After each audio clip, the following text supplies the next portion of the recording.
do. You know what time it is. It's time for Dave's Gone By, which we're going to do in just about 1 minute. Thank you so much, all of you who are joining us on this Saturday. Need time to clear my throat, as always. And, of course, 36 people were sickened. 34 kids. Oh, boy, we're going to be talking about norovirus. Yay! On the Dave's Gone By Facebookio program of the stream. Here we go. Good morning, good morning, good morning. There goes the Daverhood. And there was much rejoicing. Didn't your mouth kick in? David Lefkowitz series of Long Island Hearts guy. He's got his own radio show. I want you all to really enjoy a wonderful program done by a fine artist. A glorious thing of unparalleled beauty. Dave's Gone By. Dave is one of my very favorite broadcasters, so keep on listening to Mr. Dave.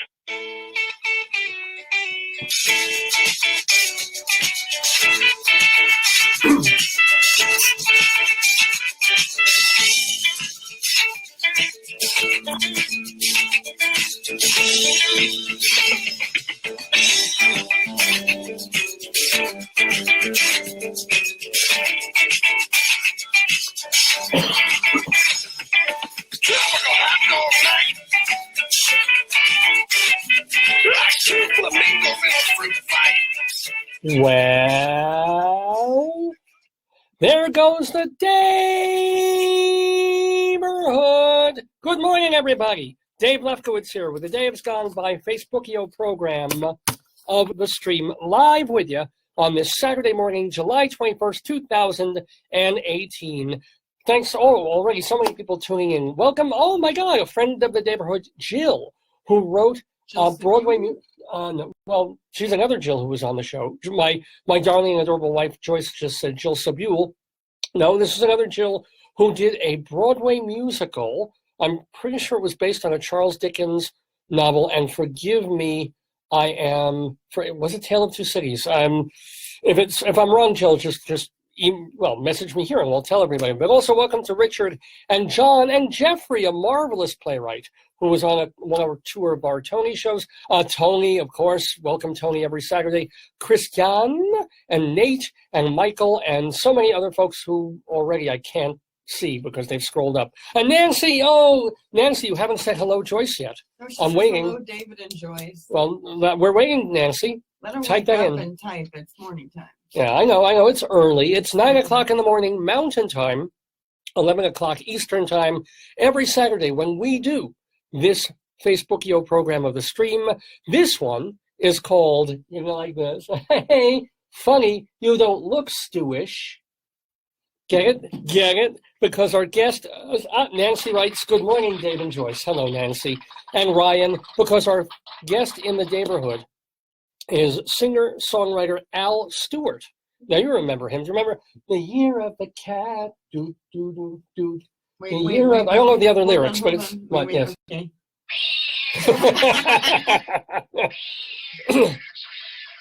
Anyway, yes, The Year of the Cat and Time Passages. He's done a lot more music than that, before and after.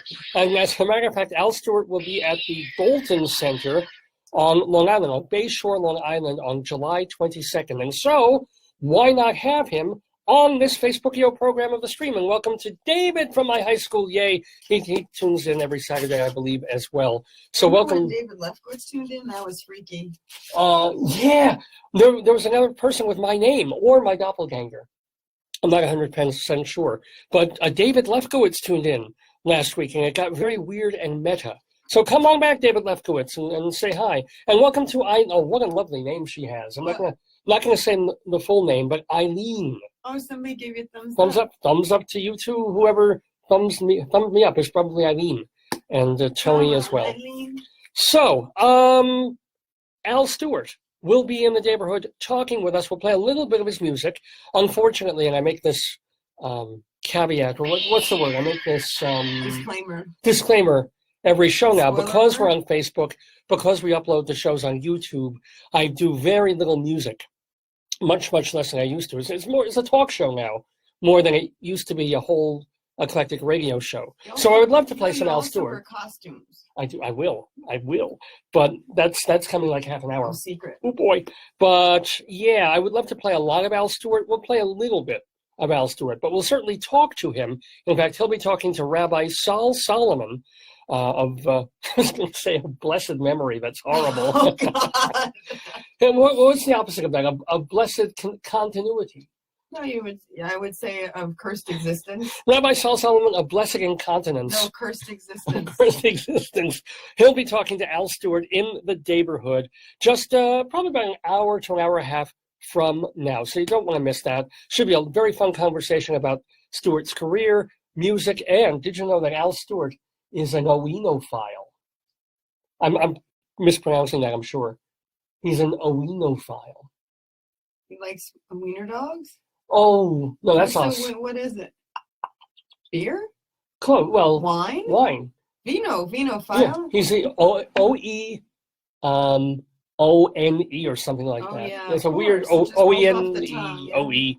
But it means he collects fine and fancy wines, has been doing it for decades. Listen, I watched American Greed. He better check those out. I know, right? And Adam spoils everything. Did he do one about wine? Yes. What? Oh, It was a little blip where he said they were wine experts. Mhm. It was about restaurants, and he gave them red wine and white wine, but he colored the white wine red. And then he said they were two red wines, and experts couldn't tell the difference. What is it, sommelier or sommelier? oh, that's a wine And then steward, yeah. there were two red wines that were like, a buck chuck. And he put one in a fancy bottle and one in a plain bottle in it. And they thought the fancy bottle was more hoo-hoo. So Adam said, there's no difference. They and, can- yeah. It's all, So maybe don't tell Stewart. I have a very special wine palate. I have a wine cleft palate. So my drink wine actually comes through my nose. It's really interesting that way. Thank you. Thank you very much. Oh, and John. Welcome to John as well. So many people watching in the Daverhood today. I'm so happy. And hey, even if you didn't tune in just for Al Stewart, we have other stuff that we do on the show. We go inside Broadway for News of the Rialto. I don't know why I moved this way for inside Broadway. I guess I'll move You're that blocking way. Potato. Don't block Potato. Oh, I'm sorry. Where's here? He's hanging up. Oh, him. Yes, of course. I still have to get the mirror Are you image. voguing? Vogue. There you go. Do. Oh, Lord. And Your Bruce exercise. and Jeffrey just tuned in. Welcome. Yep. We'll also have a Saturday segue of songs in the news, because even though we don't play a lot of music, we have a segment where we play just a little piece of music, and you have to guess, why am I playing it this week? How is it connected to stuff in the news and current events? And, oh boy, I know you can't wait, hon, for the next installment. You've been doing this for like a decade. I know, right? I think Hans is now 35 with goiter, and he smokes excessively. I don't think. And back in this era, 35 would be ancient. That's Hans would be right. like a great-grandfather I on his hope deathbed. his calf grows up by now. It probably, I hope so. maybe in the last chapter they skipped 2 years. Maybe something. But we're almost done with A Cow for Hansel. Probably about 2 or 3 more installments of that marvelous book by Erna Holyer that we are reading to you and with Was you. that the only book she ever wrote? No, I told you. Ooh. Erna Holyer Yeah. had this amazing life, man. She, Yeah. what are you doing? Hold on. Gotta find it on Did my she write a notes. goat for Dieter? Dieter's goat. She wrote a gerbil for Richard Gere. It was really good. So I'm kidding. What, did I know her thing? Oh, maybe I didn't. I don't know.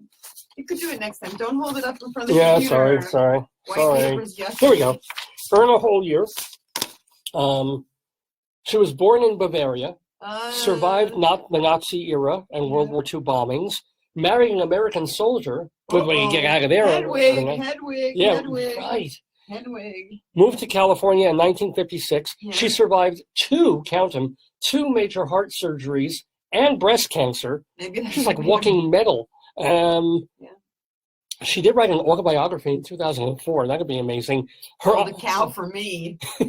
No, she did write Shoes for Daniel. What is this is a lame-o. Well, when the cow died, I guess they took the skin. What else did she do? At the Forest's Edge. Ooh, that's a risky That's more one. poetic Risque, one, I guess. risque. And Siggy's Fire Helmet, which I believe is a gay porn thing. No, that's like Sigmund Freud. Oh, you think? Yeah. Siggy's Fire. Sigmund Freud said 2 things in life are important: work and love. Love and work. Did he say that? Yeah. Mhm. That's so Jewish. That is so Jewish. Sigmund Freud. I know. Anyway, welcome to Jeffrey and Warren and Michael and Bruce and John and Eileen and David and all the folks tuning in. So we'll have more Cow for Hansel. We'll have a Colorado Limerick of the Damned. We've been doing a horrible limerick every week based on a town or city in Colorado. Today, the town will be, is it Bennett? I do believe it's Bennett. Is that real? Yeah, there's a Bennett, Colorado. Bennett? Oh, in fact, I have a story about Bennett, Colorado. Woo! You have to listen in. Because now, if I remember, I not only do the poem, but I give you a little background about the town, which has nothing to do with the poem. You're becoming like Mike Peters of the Greeley Tribune. Very nostalgic and yeah. So I think that's a pretty good show. Your thing should be David Does Historical History of Towns. That would be a long title. David Does Historical History of Town. David Does Town History. Yeah. Okay. Town and... How about David Ruins Town History? That's right. David ruins everything, about everything. No, been done. Anyway, welcome also to Glenn and Edward and all the other folks tuning in on this Saturday. So what can we talk about? We can talk about disease. I'm getting better. My back, thank God, is still a little tough in the mornings. Update. We do have a UNC update because we're coming to you from the University of Northern Colorado in Greeley, Colorado. And this week at our school, in several buildings of our school. Yeah, no, it's a lot of people. I'm not joking about this. Here's well, I can't really read it, can you? Almost. There we go. Update, UNC shuts down 3 kids camps after outbreak of contagious illness. You got to read how many people were injured. Oh my God. So you have to understand there's some classes going on over the summer here at UNC in grad classes. Online, honey. Yeah. But they have all these buildings free and the gym's free and the cafeteria. So they bring in high schools and camps and, I don't know, 4-H. No, they bring in like volleyball, cheerleading, band camp. Wrestling, they have science camps, but then something went horribly wrong with the children. Like this year at band camp, I caught a virus. No, so here's the deal. This is from the Greeley Trib. 3 kids' summer camps at the University of Northern Colorado was shut down Thursday after multiple campers displayed symptoms of a contagious illness. Go UNC. Wait. Go Bears. 36 people at the Summer Enrichment Leadership. What? Oh, the Summer Enrichment, Leadership Enrichment, and Young Child programs exhibited symptoms. And by the way, if you're eating breakfast now, you're going to love this. Nausea, vomiting, diarrhea, consistent with norovirus. Noro. Oh, sorry, norovirus. I need glasses. It was 36 people. Yeah. 32 kids aged 10 to 17 and 4 adults were sickened. Nobody hospitalized, said a UNC spokesperson. UNC has contacted the Department of Public Health, and so they shut down the camps 3 days early. They isolated the sick campers and disinfected the buildings, which included Butler Hancock Hall, Candelaria, where I will be teaching partly next fall, Holmes Hall, Michener Library, from whence we get our toys and games. Is the food place. Holmes is where one of the food places. Ross Hall. Woo! So I'm hoping my potatoes. Can you imagine if all the potatoes got sick and started vomiting? Or diarrhea. There'd be vodka everywhere. And the University Center. Yay. But disinfection is complete, and those buildings are. How do you disinfect an entire building? You take some kind of cleanser and you wash everything down. I hope. Well, yeah. I mean, can you literally wash every wall, every surface? When I'm reading this, it makes me look queasy. Because, like, when they need to get rid of bed bugs from a hotel, they got to close the room. They put the plastic. Yeah, but bed bugs are different. This would be like a germ, like on the surface. It'd be like the flu. So maybe it dies quickly after it touches a surface or something. Well, anyway, at the moment, I don't have novovirus. Fingers crossed, or norovirus. Well, Joyce does not either. If I come down with hantavirus during the middle of this program, one of you kind folks listening, just dial 911 or Beth Sholem Cemetery, one or two of the others, depending on how bad my symptoms are. But anyway, that's what happened this week at this university. Ketchup does not have to be in the fridge. Oh, we knew this, but who's telling us this? This may be important because we'll have potato news in a little bit. It says something against J-Lo. I guess J-Lo thought it needs to be in the Wait, fridge. It says ketchup does not have to be in the fridge. Sorry, J-Lo. explain this, Okay, please. Jennifer Lopez weighed in, and she said, if you store ketchup in the refrigerator, it's not going to work out. Because? I mean, it said... Why is Jennifer Lawrence... Wait, the other one, Lopez. Yeah. Jenny from the block, she's Boricua. Yeah. She swiped someone's thing off of her account or something because they said to put ketchup in the fridge. Well, you can't. I've kept ketchup in the fridge for 50 years. You can.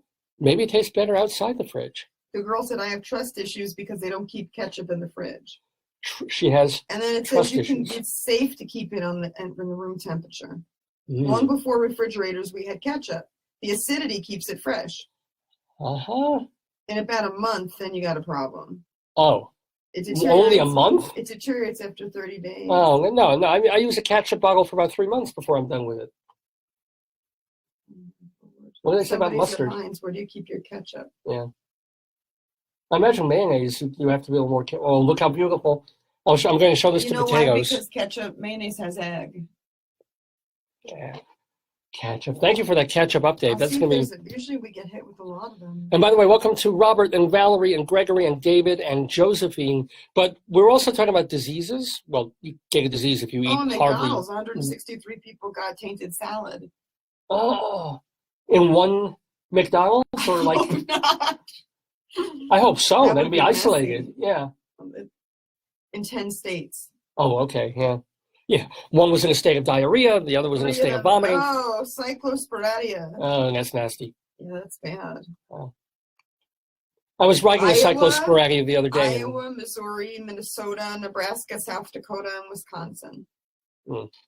Yeah. Kentucky. And Virginia. You know what? The hilarious thing, what? Let me say, is about McDonald's is they're forced almost because everybody says McDonald's is crap food, it's supersized me, it's all that. Yeah. So they have salads. You can have a salad and it's healthy and it makes you feel good and you lose the weight and A, of course, they pour the dressing on the salad, it's 8,000 calories, yes. And B, they're giving people salads that are giving them cyclosporadia. That's the irony. If people had just eaten a good old-fashioned Big Mac with a large fries and a shake, they would have been fine. So there's my diet advice to you folks. If you're gonna go to a McDonald's or a Wendy's or an Arby's, splurge once a week, twice a month, have what you really, really want, and eat salad the rest of the time that you make yourself. Oh wow. Well, what else? What else? No, I'm just looking. Okay. Well, I also want to tell people, in terms of disease, it's been an interesting time here in Greeley. I went to the bank earlier this week. Oh. Not that I have a whole lot of money, God knows, but I go to use the cash machine to deposit a check. Oh, and welcome Art Paul. Art Paul just logged in. Hello, Art Paul. And Josephine and David and Gregory. So I'm on, there's not a line. I just walk up to the machine to deposit checks at our local bank here in Greeley, Colorado. And I glance down to the left of me as I'm trying to make this transaction at this machine. And I notice on the wall, which luckily is painted white. Could you do it, make chicken stand actually he would be the closest, yeah. And I notice on the wall kind of a blackish, fuzzy lump. Oh. And I'm like, what? Who? At first I thought it was poop. Because You love marmots. I thought it was a marmot. Too small for a marmot or a prairie dog. It was just this little clumpy thing on the wall. And I'm like, who? Is that, without my glasses, it could have been poo, could have been just dirt or schmutz that you see on the side of the building. So, brilliant Dave. I'm like, I'm curious. Let me see, what could this be? So I get up closer to this thing on the wall on the side of the bank, and I notice it has toes. These little, they're almost like little stalks with bulbs on the end of them, little tiny toes. I'm like, oh, a frog! But frogs tend not to be this dark or fuzzy. And also, wasn't moving, wasn't doing anything except sort of clinging there to the side of the building. And I looked a little bit closer, smartly, not too close, and I thought, okay, that is probably a bat. And when I told you about it, you were like, very good thing that you didn't touch it because there's a bat on school that had rabies at school. Yeah, and also if you see a bat in the daytime, they probably have rabies. Yeah. Yeah, I mean, I don't know if that's fun, but maybe. Certainly you're supposed to see bats at night. They're nocturnal. So here's a bat that is right out 11 o'clock in the morning, sunshine, and I'm like clinging to the wall, and I go into the building, and I tell the woman, I say, okay, I'm having a little issue with your cash machine or your check machine. And I was like, I don't know if you can deal with this, but I'm not dealing with this. I think I don't know if you can deal with this. There's a live bat by your money machine, by your cash machine. And God bless her, she came out, and she did the same thing I did. We kind of looked at it, not getting too close. She's like, yeah, it's a bat. And went in and said, I'm going to call, she gets to call the people who own the building because the bank does not. The bank just has a lease on the building. But you were saying they found a rabid bat at UNC. This has been an amazing week for UNC. Where was it? What building? Let me look it up. Oh, Joyce is looking. It was somewhere near the stands, and not the stands. It was the building where they do the stuff for the games, where they report from. Oh, is it Nottingham Field? Yeah, there's a building there, and apparently they found a bat and tested it. UNCO. While Joyce is looking, let me say hi again to Stevie. Oh, Stevie the comedian. And Peggy and Trevor. Hey, Trevor. Trevor, contact me. I mean, I'm kind of given up on the UNC radio station at this point because I'm doing this instead, and we're podcasting the shows. But hey, if you want to get involved with UNC radio in the fall and bring things back, well, God bless you. Just let me know, and I can hook you up with some people. And Peggy says, a big message from Peggy. What's she saying? Good morning, David. Ooh. How are you with the chocolate diva? It's almost time for my shower. This is way too much information here. Then the Real Beach, Maine on Saturday, July 28th in the afternoon. I'm so excited. I wish you could come talk with. People need to stop texting and actually write emails again. I'm sorry, Peggy. I'm trying to make sense of this. Good morning, chocolate. I think you are the chocolate diva, right? I can't find. You're going to take a shower because I can smell you from here. Tribune bat. And then the Real Beach, Maine next Saturday at 2. I don't know. Or Maine? Are you in Maine? I'm lost here. Welcome to Tom. Also, it's probably autocorrect, David. No, hold on. Tom and Trevor are on at the same time. Please tweet or Facebook message each other and talk to each other about the radio station because you're two of the people who can help turn it back into a radio station again. Please help. Anyway, welcome to everybody. So what is getting the building closed is floating by UNC bat. Here you go. God. All right. Let's have the appropriate music. Batman. Batman. So this little shack of a building in Nottingham Field, where we saw like a couple of workmen. Like Nottingham Field is isn't that where Robin Hood is? Yeah. Maybe that's why they called it. I don't know, but not anymore. Remember we saw like a couple of workmen go into that building the day before. I thought they were putting like glory holes in there or having some fun. No, this is worse. Follow these guidelines. Do not feed, touch, or handle wild animals. Yeah, and be cautious of stray dogs and cats. That is true. Marmots too. Yeah. Well, the prairie dogs are very loving. Most bats don't have rabies, but if it's acting aggressively, lying on the ground, or out during daylight hours, it may be ill. Never pick up or handle a bat. That's actually the motto of the New York Mets these days. Yeah. Oh, thank you. It's been their motto for quite some time. Have your pets and your horses and stuff vaccinated. Don't feed wild animals, and keep your pet food outside, which might attract them. That makes sense. Don't handle unfamiliar animals, including cats and dogs, even if they appear friendly. Very wise. Keep pets indoors or supervised on a leash. Spay or neuter your pets. The Humane Society of Wells County has locales. Clinics. Okay, but it's the West Building at University's Nottingham Field, closed until further notice. They probably opened it by now, maybe. Because they found a bat in the building and it tested positive. It doesn't say whether it was alive or dead when they found the thing. Because if you're testing a bat for rabies, does it have to be dead by that time? They probably have to kill it. Or, oh well. This looks like a year for high rabies exposure in animals, said the executive director of the Weld County Health Department. It's very important that people do not touch or go near wild animals. Mm-hmm. Well, there you go. There you go. Oh, here we go. Oh, gosh. What?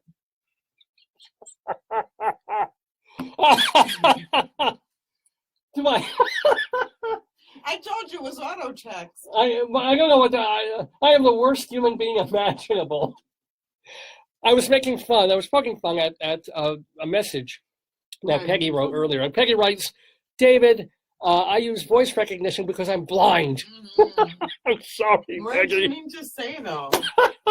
What did she mean to say? I don't know. It was supposed to say, I'm getting ready for my show at the Laurie Beachman Theater this Saturday, July 28th at 2. It's actually next Saturday, July 28th, Peggy, 2 o'clock. Don't feel bad. One time I went to say I'm meeting my friends, so I went to say I'm meeting Nancy, and I ended up saying I'm eating Nancy. So apparently I became a cannibal. So don't worry, I do a lot of, I can't type, so I do a lot of voice texting too. And then that story became much less interesting when it went from eating to meeting, I'll tell you. But you know, remember the time, and I won't use names, but I had someone, and I remembered that somebody was suffering intestinal difficulties, like diarrhea, norovirus-like symptoms, and had bad stuff going on down there. And we're at a party. It might be my birthday party or something like that. No, they were actually putting the cable in our house. Yeah, they were helping us. This woman and her husband were helping us hook up our house with cable. And we were talking about something, and since my mind invariably wanders to poo and things intestinal, at one point I said, there's somebody I know who somebody I know has some kind of intestinal issue where she's got diarrhea constantly. And it turned out, of course, that I was telling this to the woman who told me about it and said, this is kind of private, don't tell anybody. These are the kinds of things I do, Peggy, so I apologize. I didn't mean to, I'd forgotten that you were blind and that you're using, Joyce didn't. She said it was a text recognition. You're horrible, too, because... Why am I hard? I mean, why? I put, What? When we were dating, I said, I'm on lime instead of online. And you said, I like lime in my soda. I should have dumped your butt. Oh, thank you. Thank you. Well, I make fun. Well, I'm an English teacher. So you weren't then. You were just a dude. I was a writer, even when then. Was that?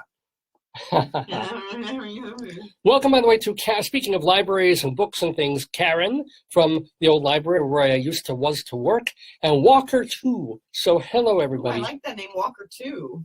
No, Walker also, yeah. Oh, okay. Yeah.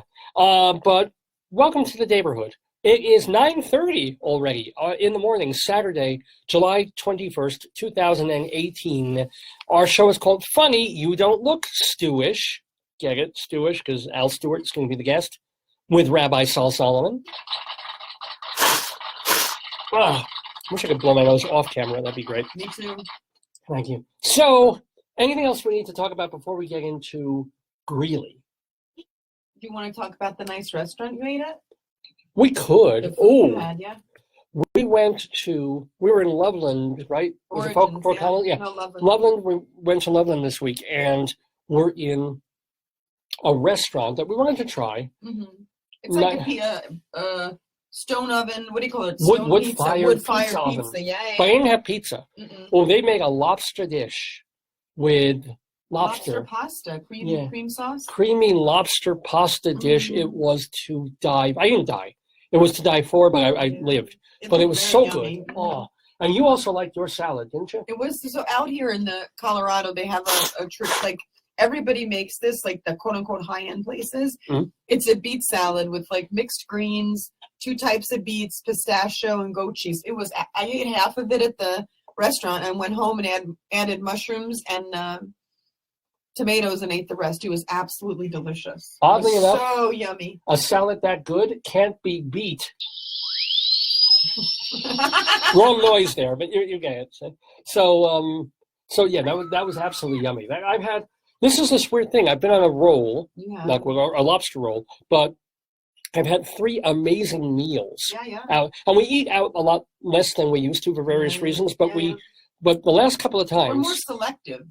Yeah. Mm-hmm. But I went, had a duck in a restaurant in Loveland that was Oh, it had just, ginger because it had ginger. You never. but the had, way they cooked it, and you never had I've ginger had before. ginger duck, but it was so good. Okay. Now you didn't like your dish there, The deal is I'm a vegetarian. I don't like fried tofu. Like, take my tofu, bake it, do something, don't fry it. I'm tired of fried tofu. Have you tried freezing it, like for tofu pops? I don't like anything but good tofu. All right. Well, anyway, I loved my duck. I'm so proud of my big duck.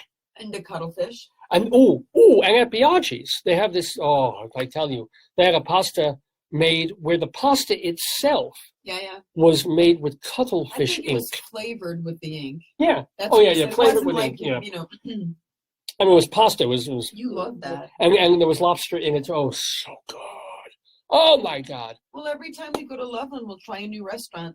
I'm down with that. We've also eaten Runza burgers. We do know the ones that aren't good too. Like, friends tell us good and bad. I know. So I have a friend who lives there. I should ask her because she's investigated a lot of the downtown restaurants because she lives there, and she told me like her experiences. So I'll ask her. And I was making fun of Runza because they have very standard sort of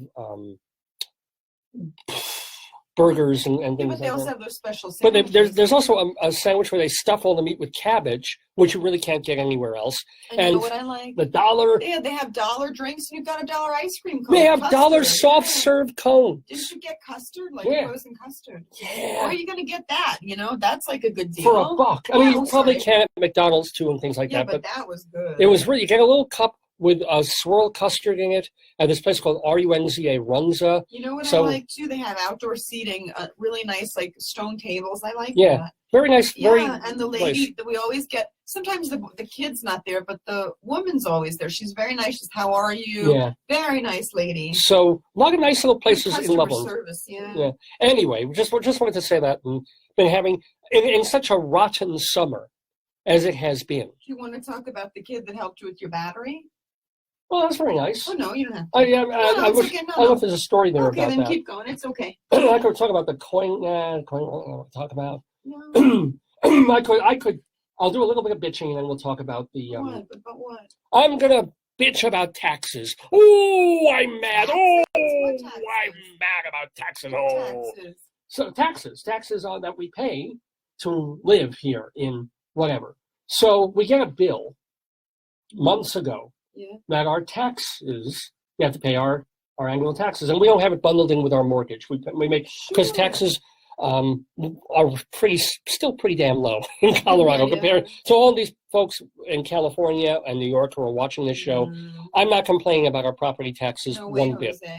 What I am complaining about is something a little bit shifty by our government. So they give us a bill back in February. It's like, your tax bill is due, and you can pay 2 installments. Oh, of course. They're over there. Okay. In 2 installments of a certain amount, right? You pay. We don't pay it monthly; it's a lump sum, and there isn't any penalty if you pay half of it twice a year or the full bill. It's not like they start charging you interest or something, or it's more. If you don't pay it in one full swoop. So, okay, I figure back in February, I pay half the tax bill. And I'm like, here you go, X $100. There you go, thank you very much. Boom, boom, boom. And then tell me, next time the next bill is due, pay that right off. Instead, about a week ago, in the mail, I get a delinquency note. Now, every once in a while, I've missed a credit card bill, or it never came in the mail, or I'll return an overdue library book. But, to be delinquent on taxes, it just makes my blood pressure go, boom, boom, boom, boom, right? So I'm like, what are you delinquent on? How dare you? I paid this. And I call them immediately, and I say, hey, what the hell are you talking about? I paid, and they're like, no, you paid half back then. And I'm like, yeah. And did you bill me for the rest? Did you let me know, hey, by the way, it's time coming up, or back in mid-June, you were supposed to pay the second half of this bill. Nobody sent me a postcard. Nobody sent me a reminder. Nobody gave me a phone call. I'm supposed to remember to pay half of a bill that I filed away 4 months ago, 5 months ago. And I understand it's sort of the onus is kind of on me to remember, but it's not fair. It happened last year too, and this is the reason I'm especially angry, is had to do with my driver's registration. Okay, I'm driving, right? And I realize that it's already March or something, and I'm looking at my wallet and just checking out, make sure I have my insurance thing and then all my papers, and I keep stuff in there, and I'm like, hey, whoa, my registration expired in like January, my birthday time. What happened? Where did I forget to cut out the thing? Do I have the file at home? And I realized I had not updated my driver's license registration. My license was fine. And I'm like, why didn't I do this? I go to the place, I go to the DMV, and they say, okay, yeah, sure, you're driving with an expired thing, but just renew it now. Oh, and there's a $100 penalty. Did they send me anything to tell me, hey, you've got to update your registration? There's a little postcard saying, by the way, sometime in November, a couple of weeks before my birthday, you got to get to the DMV and renew this, or else, you're worse almost than the fine is that if a cop pulls you over and your registration's expired, you're really screwed. But even beyond that, suddenly $100 because the government could not be bothered to put, I don't know what it is for a postcard nowadays, 40 cents or 30 something cents, to say, hey, birthday time equals registration time, get that done. And I know we do pay low taxes still here in Colorado, so maybe there are certain government services that we don't get. Like when we moved here, I was amazed at how well-tended and well-kept everything was, including the roads. Because when I lived for most of my life on Long Island, I grew up in Brooklyn and New York and moved to Long Island as a preteen. You paid up the ass and out the eyes for taxes. And the thing was, well, the schools are so wonderful, and the roads are paved, and the street lights work, and the whatever trees there are manicured, and everything's well tended, and the Republicans are taking care of things, fine. And you bought into that. You bought into that if you were a middle-class homeowner, it cost you $11,000, $13,000, $15,000 a year in taxes to maintain your surroundings. And then I come out to Greeley, Colorado, and the roads are nice, and there's mountains, obviously, more than trees, and they're constantly doing paving and things. And meanwhile, my tax bill is something like $600 or $700 a year. Where's the money coming from? How come they're able to pave roads and lines and fix street lights and stop signs and things with this little money, and it took $1 million to do so in New York? Made me wonder a little bit. And by the way, Stan, oh, I love it. It's getting interactive here. And welcome, by the way, to Marietta and Marcus and Stan and Jay. And Stan says, I was driving last year, and my kid's friend is looking at my license and says, hey, your license is expired.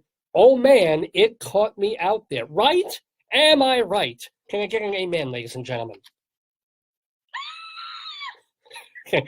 Well, that's how I felt when I looked at my expired registration just by accident. So basically, this is Dave telling you and maybe saving you some money. Note on your calendars. Stan says amen. Thank you very much. Oh, yeah. No, but yeah, with the diseases. Oh, I got it. But here's the deal. Note on your calendars 2 or 3 weeks before your birthday. Renew your car registrations, and if you're out here and you're not bundling your tax bill into driver's license expired. It'll be on your birthday. Check right now. Uh-oh. I'm not. You don't really drive, but check. No, I need it for the plane. Oh wow. Well, you can use for your passport actually. But Yeah. Karen, also welcome to Karen. I think she is a new viewer/listener. So welcome to you too. All right. So see, I may have even saved you money, let alone giving you the joy of watching this program. When's your license expire? Oh. While Joyce is looking for her license and registration, ma'am, I want to remind you that we couldn't do this program without the wonderful, kind, and nice people at Hewlett Well, Minuteman. 19, good. Well, you know what? That's 6 months or a year. Yeah, That's a next year. Yeah. Yeah. That's You might have year. to renew Yeah, it. but that was a very good public service. See, I'm a public servant. A lot of times I'm more of a pubic servant. But anyway, Hewlett Minuteman Press, the copy kings of Broadway in Hewlett, Long Island, the aforementioned Long Island. So if you have any job to do, copying, printing, binding, single-sided, double-sided, laminated, bound volume, spiral binding, if you want to put your name or company logo on clothing, on pen and pencil sets, on mugs, on calendars, and you know what? It is time. I hate to say it. Fall is approaching. The Jewish holidays are coming up. Even the regular holidays are only a few months away.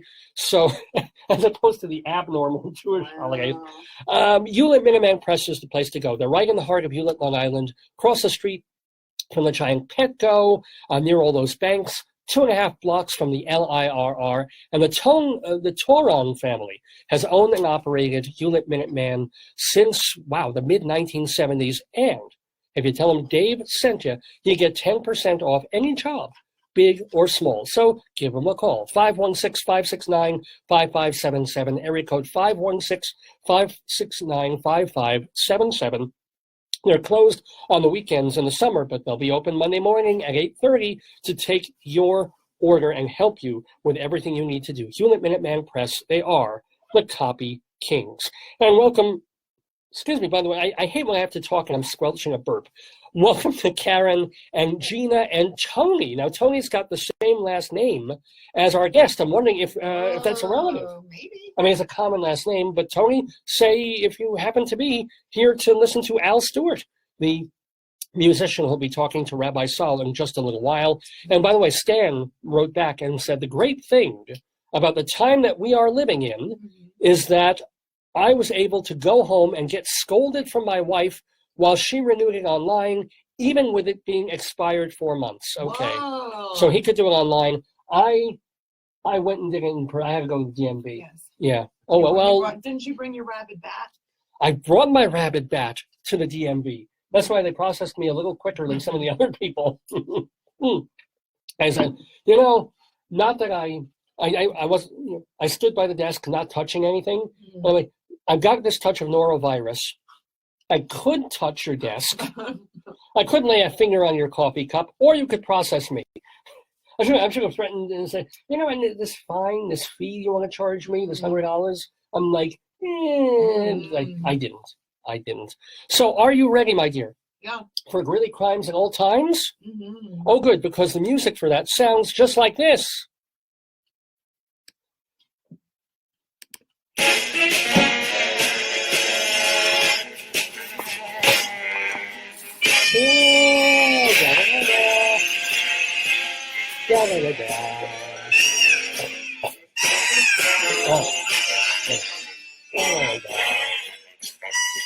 Swalla-la-la, squiddy-on-dee-dee. No, sorry, I was going to say inside Broadway. No, that's later. We go into Greeley, Colorado for Greeley Crimes and Old Times. We do this every weekend. It's based on, I forget to always do this. What? It's based on a column that appears weekly. See, this is more like a TV show now. There's visuals. Wow. There's stuff. This is our local newspaper, the Greeley Tribune, which is sometimes sublime. Or the gnarly trombone. That's a writer named Pete. Oh, God. Pete. Mike Peters. I was like, what? Joyce thinks I'm getting Alzheimer's. I'm looking at her going, Pete. I was like, what? Peter? Cousin Peter? No, Peter, Mike. Archangel Peter? Peter? No, Mike Peters. He does a couple of columns in the Greeley Tribune. One of them is called the Gnarly Trombone, which was based on how people used to mispronounce Greeley Tribune. And also something called Cop Log, which is a they go through the phone calls that come into our Greeley. Sublimator. Yeah, that's Stan. I'm not sure. And someone's from Berlin. Oh, hello, Beatrice. Beatrice says hello from Berlin. You should say it. First we take Manhattan, then we'll take Berlin. See, we're taking Berlin. Yes. We'll take her with us. And welcome to Steve and John and Beatrice and Frank. Oh my God, a lot of people tuning in today. I love it. I love it. So, but if you're from all these different places, from Berlin, from Long Island, from New York City, we're here in Greeley, Colorado. Lucky us. But in the Greeley Tribune, they have these columns, one of which is about phone calls that come into the police department of the Greeley and Weld County Police Department.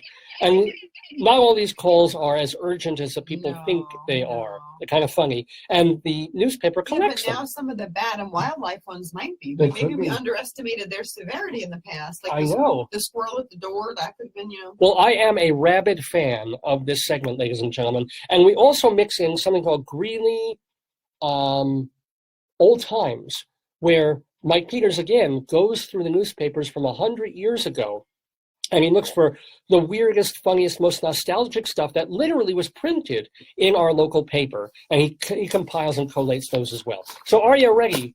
Yes, sir.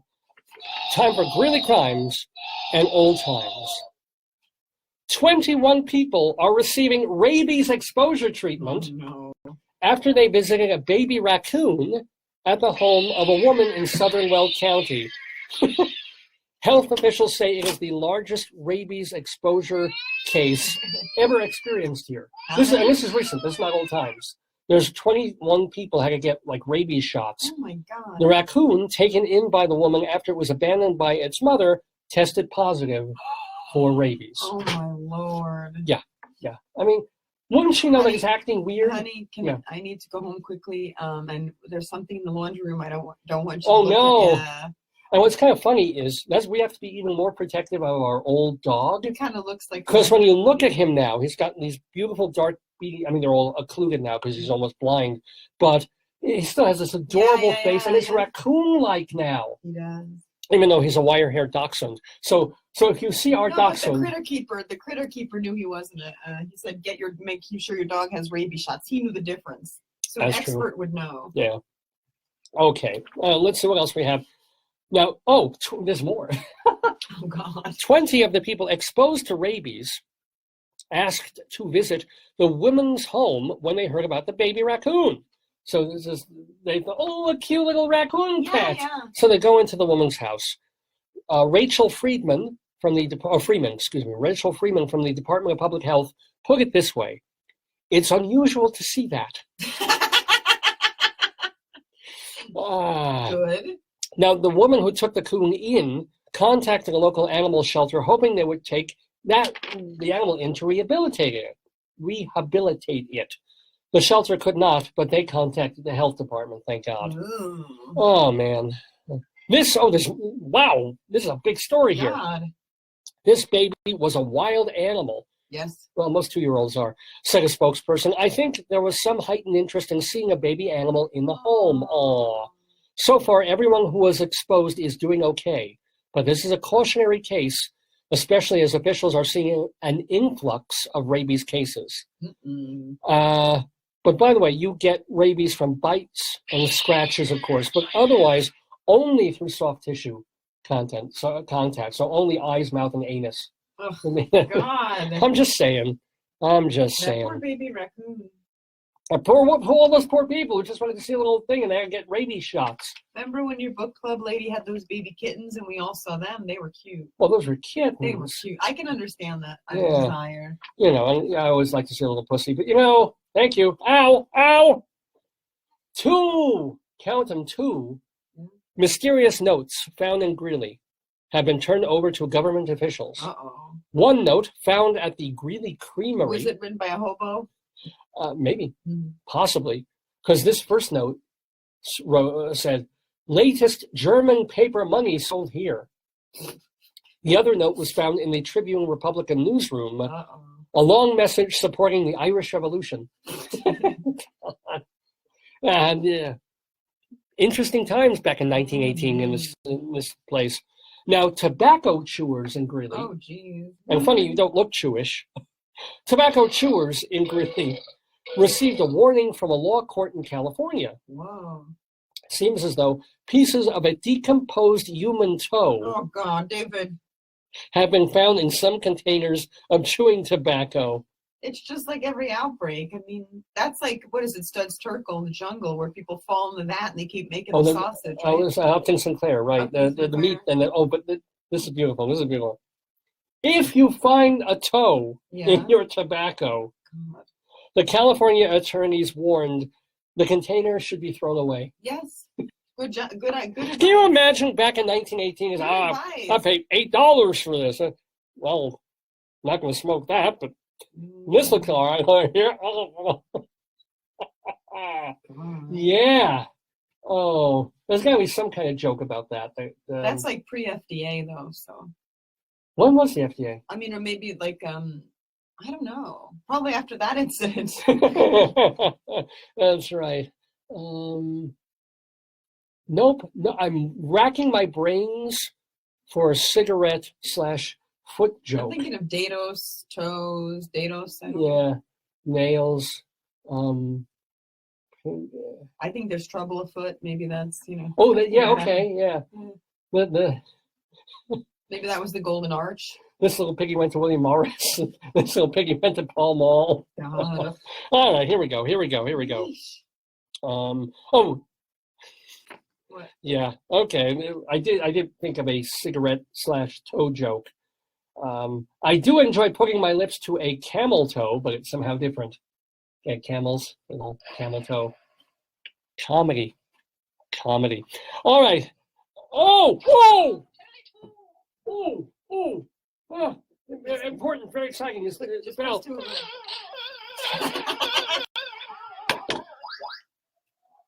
Potato alert! Yes, we have a potato alert in Greeley Crimes and Old Times today, ladies and gentlemen, because in the cooking column of the Greeley Tribune Republican newspaper, the potato was featured. Of course. It gave recipes for potato bread, potato biscuits, potato chocolate cake, and potato cookies. And I love the chocolate, but the potato chocolate cake, no. No, yeah, of course. Imagine, what do you think the spud nug is? Those are potato donuts. Like when people are premenstrual, they eat potato chips and chocolate, salt and sweet. There you go. True. Guess what day of the week the story ran? I don't know. Potato Day? Friday. That is awesome. Oh, sorry. Keep hitting the drill. This is the one you want to do, this one. Oh, and Stan adds, no latkes. Actually, back then, Stan, I don't know how many Jews were in Greeley. No, they were the Irish Revolution people. Yeah, right. Let's see. We're doing Greeley Crimes and Old Times, by the way. Police responded to North 45th Avenue Court. How'd you like to write that in an envelope? Listen, it's not 8th and 8th, so it's fine. Yeah. No, but imagine every time you had, especially before there were... You do AVCT. Yeah? AVECT. I guess. That's cheating, though. And ABCT. Even then, even with the acronyms, it's a little much. Thank goodness for the emails. Yeah, right. And the labels that you put on that are pre-done. Because back in the day, man, like when I was in elementary school and you had to write a letter, it was like, from David Lefkowitz, North 45th Avenue Court Circle, roundabout. Right. Apartment number 712-H-QRK. Yeah. Anyway, but the police had to go to North 45th Avenue Court for a report of a man selling doorbells door to door. Oh, wait, we have a bell. Hold on. We must have a bell. Wait, okay. If I had a bell. Oh, that's excellent. I'd be dinging. So this man is selling doorbells door to door. Interestingly, the salesman didn't ring the caller's doorbell, but banged on the front door instead. Why? Well, because the customer had a working doorbell light. Oh. Police responded to 60th Avenue for a woman who, and I'm doing air quotes for those of you listening on radio, for a woman who accidentally stole her sister's Xbox and pawned it. Oops. Now I understand, like, okay, so like I know what's in my home, so I would know if I bought an Xbox, right? Right. Well, you would know that you saw an Xbox sitting there, you didn't buy it. And it's not mine, yeah. And instead of playing with it... Maybe I'm driving and then I just go to the pawn store? I mean... Yeah. And you figure you're going to pawn your guitar, but you thought the guitar looked like a box, and you ended up pointing a box. I just don't. That's bizarre. And that's a little sibling issue. In related news, they need Dr. Phil. Did you hear about the guy who accidentally sided with Russia over the Department of Justice? Whoa. Yeah, no kidding. Anyway, let's see. 2 men were fined, and they were just fined. They were fined for driving over a fire hose. Oh, maybe they're the ones who killed the statue of the police guy. Part of their notorious rampage. Well, thing is, they ran over the fire hose while the firemen were fighting a house fire. Oh my God! What? One man was fined $5. We don't have a fireman thing. Oh, woo! Oh, that's good. We don't have a siren yet. Woo! No, that's not a good No, that's not. That's a very happy fireman. So one guy was fined $5, but the other guy was fined $10 because after running over the hose, he sassed at the firemen. Whoa! Do not sass your firemen, ladies and gentlemen. Sassy. Maybe he's the owner of Sassy Bags. He could be. Maybe he's they're just his descendants. So that's an in-joke in Colorado or in Greeley here because we have 2 stores in downtown Greeley. 2, Warm Hugs. No, that doesn't have the same thing. It's Sassy Bags and like something galore, glitter galore. Oh, yeah, that's new. Glitter galore, Sassy Bags, and Warm Hugs. It disturbs me that you know so much about this. That disturbs me. Oh, yeah. Down. You're such a maven. With my back, I've got gassy bags, if you know what I'm saying, down there. By the way, it is 10 o'clock in the morning, Mountain Time, here in Greeley, Colorado. Ding, ding. At the tone, it will be 10 o'clock, Mountain Time, noon Eastern Time. Unless you live on an Avenue Court, then it's never 10 o'clock. And you are watching the Dave's Gone By Facebook program of The Stream. I'm Dave Lefkowitz, that is my wife Joyce, and we mix comedy and talk and humor and a little bit of music as well every Saturday here through the auspices of the University of Northern Colorado. What else? Oh, we're in the middle of Greeley Crimes and Old Times, which we enjoy doing with sound effects. Thank you. Okay, you're ready for more? Sure. Or is anybody ready for more of this? Here we go. Police responded to 24th Street and an intoxicated man who threw himself against a wall when he wasn't given a cigarette. I guess they were sparing him smoking a toe. And he must have gotten mad and threw himself against the wall. Oh, well. By the way, welcome to all these folks who've been tuning in. Stan and Joe and Peggy and Paul and Annette. And, oh, my God, tons of comments as well. I can't see them all. And Eileen and, Stan is saying hi to everybody. Wow. Yeah. Stan, you're the social butterfly. You are indeed. Now, police responded to 28th Street. And a man who tried to sell the caller a cutting board and towels. It's like a bad Tupperware versus Mary Kay, right? And the man left the items on the caller's patio. It's like, you know what, you think you don't want them, but I'm going to leave you these things on your patio. No, I'll come back in a couple of days. Sorry, you'll pay me, you'll love them. No. I'm just... not a good salesman. Do you remember back in the day when you were growing up in Brooklyn and Queens and et cetera, and the cutting board and towel man? Yes, come I on. do. Yes, I do. Ding, da, ding, da, ding, da, ding, da, ding. Cutting boards and towels. Ding, da, ding, da, diddly do. Cutting boards, towels. Come on, come out. But we used to, when I was growing up, there were milkmen. We had Barry the Seltzer man. We had a paper delivery. Right? And there was we never used them, but there was the knife sharpening. Yeah, and my truck. grandma had the laundry guy who would come all the time, get laundry. Really? We had a laundry truck. He would come in and deliver laundry. That I never know. Yeah, No, I never saw that. But I liked him. I love this idea that you could run out to a truck with scissors. You're not supposed to run with scissors, but if you see the scissor truck and you want your scissors sharpened. You would think it's a dangerous job, right? I mean, Now, this is getting very weird here. Right. Stan said hi to Annette. And he says, Annette babysat me, cut my hair, rubbed my back. That sounds like a Leonard Cohen song. That sounds like a Me Too moment here. She rubbed anything lower than your back, you need to contact the police, Dan. Yeah, it's just Stan. It's the words #me too. Yeah, right. And by the way, remember that Rabbi Sal Solomon, who is a member of the Me Jew movement, just so you know, he'll be talking to Al Stewart later in the program. We'll also have our Saturday segue of songs in the news. We'll have more story time with a cow for Hansel, and what else? A Colorado Limerick. Yeah. Well, again, we're going to skip Dave's Big Dictionary because we might not have time for it. Sure, I could pick a word. Yeah, I really. No, we don't have time. It's my fault. Ew! What? Ew! Stan, all right. This babysitter. I don't want to know. What do you mean she pulled a twig out of you? Where? What part of you did she pull a twig out of? I think it was 29th Avenue Court. This sounds like Rock Hudson's autopsy keep now. Going, all right. Anyway. Let's stand rest and be. Yeah. Let's get through the segment. Stan, just breathe. Just breathe. All right, here we go. The city. Aren't you going to do potato news later? Yeah. Okay. Yeah. But this is important. The city is getting complaints from neighbors. Now, this is, I'll warn you immediately, this is 100 years ago. City is getting complaints from neighbors because a family of Negroes. Oh, my God. Well, it's spelled with a small n. Okay. Has moved into a house on 10th and 10th. Whoa. Not 8th and 8th, 10th and 10th. The police chief, now check this out, both the police chief and the mayor refused to force the family out of the house. Good.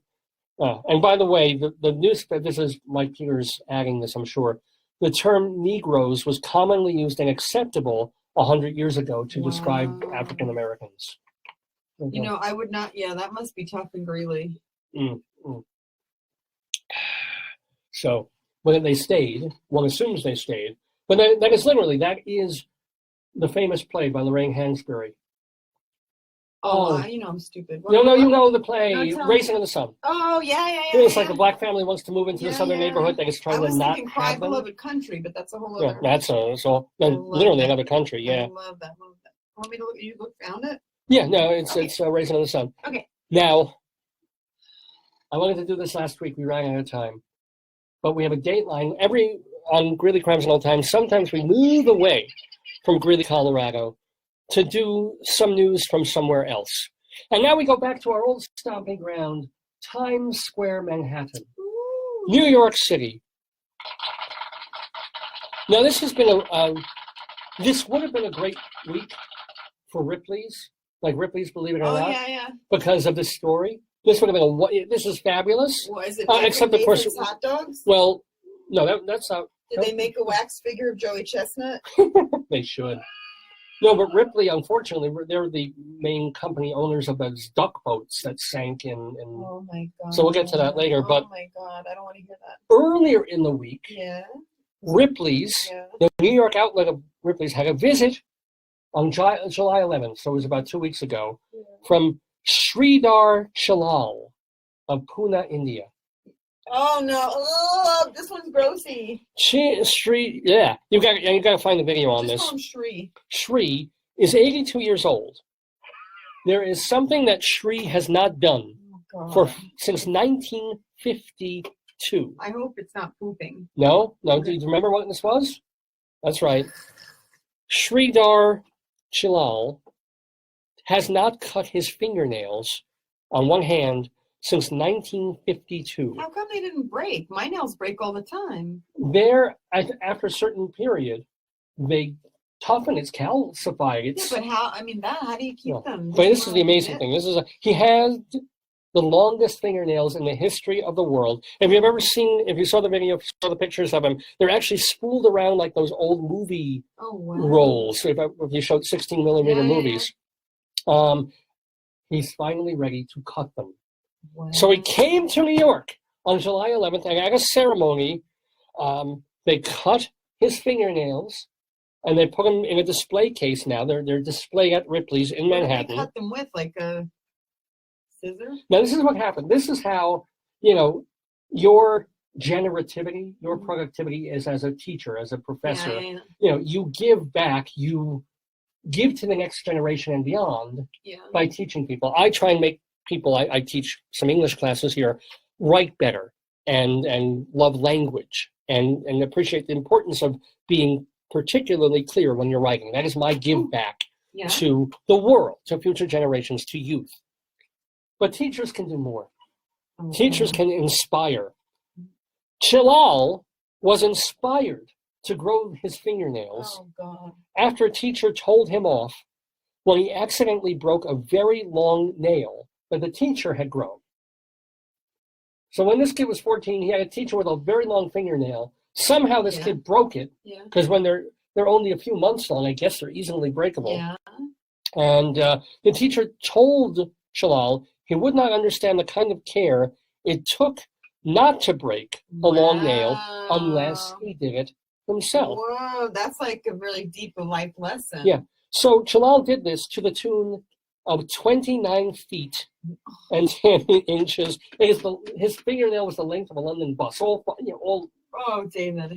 His nails. Now here's the one, and you have to see they were literally using like a bandsaw to cut each nail down. But here's the funny part. I mean, it's funny if you're a sick person like me. Chilal said his nails were so fragile he had to stay still while sleeping, and he was in constant pain. He was doing this since 1952. You would figure, I have back pain. A week and a half, I go to the doctor. Yeah. If you have nail pain, guess what?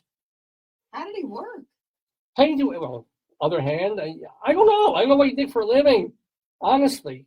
Oh, he wasn't a hairdresser. He would be great for cars. He could go down into the oil. Yeah, you need, you're talking about a quart. WD, yeah. He would be Edward Chilalserhands if he was the barber. He'd be good for combing hair, I can't even. It's just this idea of living with pain for no reason since 1952. That's absolutely amazing. And also, I know how he made money. For $20, he'd scratch your back. For $25, he wouldn't scratch your back. So, yay for Mr. Chilal. And yes, there is video. If you go in your news feeds and you look for Ripley, and Sridhar Chilal, fingernail guy, you can find it. And by the way, welcome to Vinaya. Oh, Vinaya! Vinay. Oh, is it called Vinay? Vinay. See, I've lived next to this woman for 9 years. Vinay too. It's Vinay. Vinay. Well, welcome, neighbor Vinay, and welcome to Shane, our old friend Shane. Shane. Come back, Shane. Whatever happened? Is Bruce on? I haven't seen Bruce today. He may be there. There's a lot of people who sign on. Bruce, if you're there, I hope you're okay, Bruce. Yeah, please say hi. Sleeper. And Chauncey's not here yet, as far as I can tell. Some of our other regulars, and that guy from England, I don't see him anymore. A lot of people go on vacation in summer. Well, come back, everybody. Shane and Stan and Vinay and other folks are here too. So we welcome to everyone in the neighborhood. Let's do one or two more Greeley crimes and old times, and then, very importantly, we've got potato news coming at you. His hat's falling off. I know this is a very. I couldn't keep him on the wall because his hat is very askew. See, there you go. Oh, but it keeps my head brain in. All right, there you go, potato. A little more Greeley crimes and old times. Police responded to 10th Avenue and 5th Street for a report of a stray cat. No, we need the cat noise.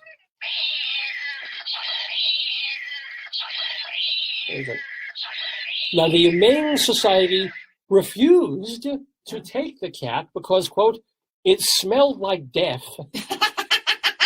Oh, God. And was drooling from its mouth. That's every college student here on a Saturday night. Why don't they? Well, so who takes it? I don't know. Maybe animal control, just, as opposed to the Humane Society. Oh. But, the smelling like death, it's a garbage cat, sure, but drooling might be maybe it came into contact with a bat. Or the raccoon. Yeah. Anywho,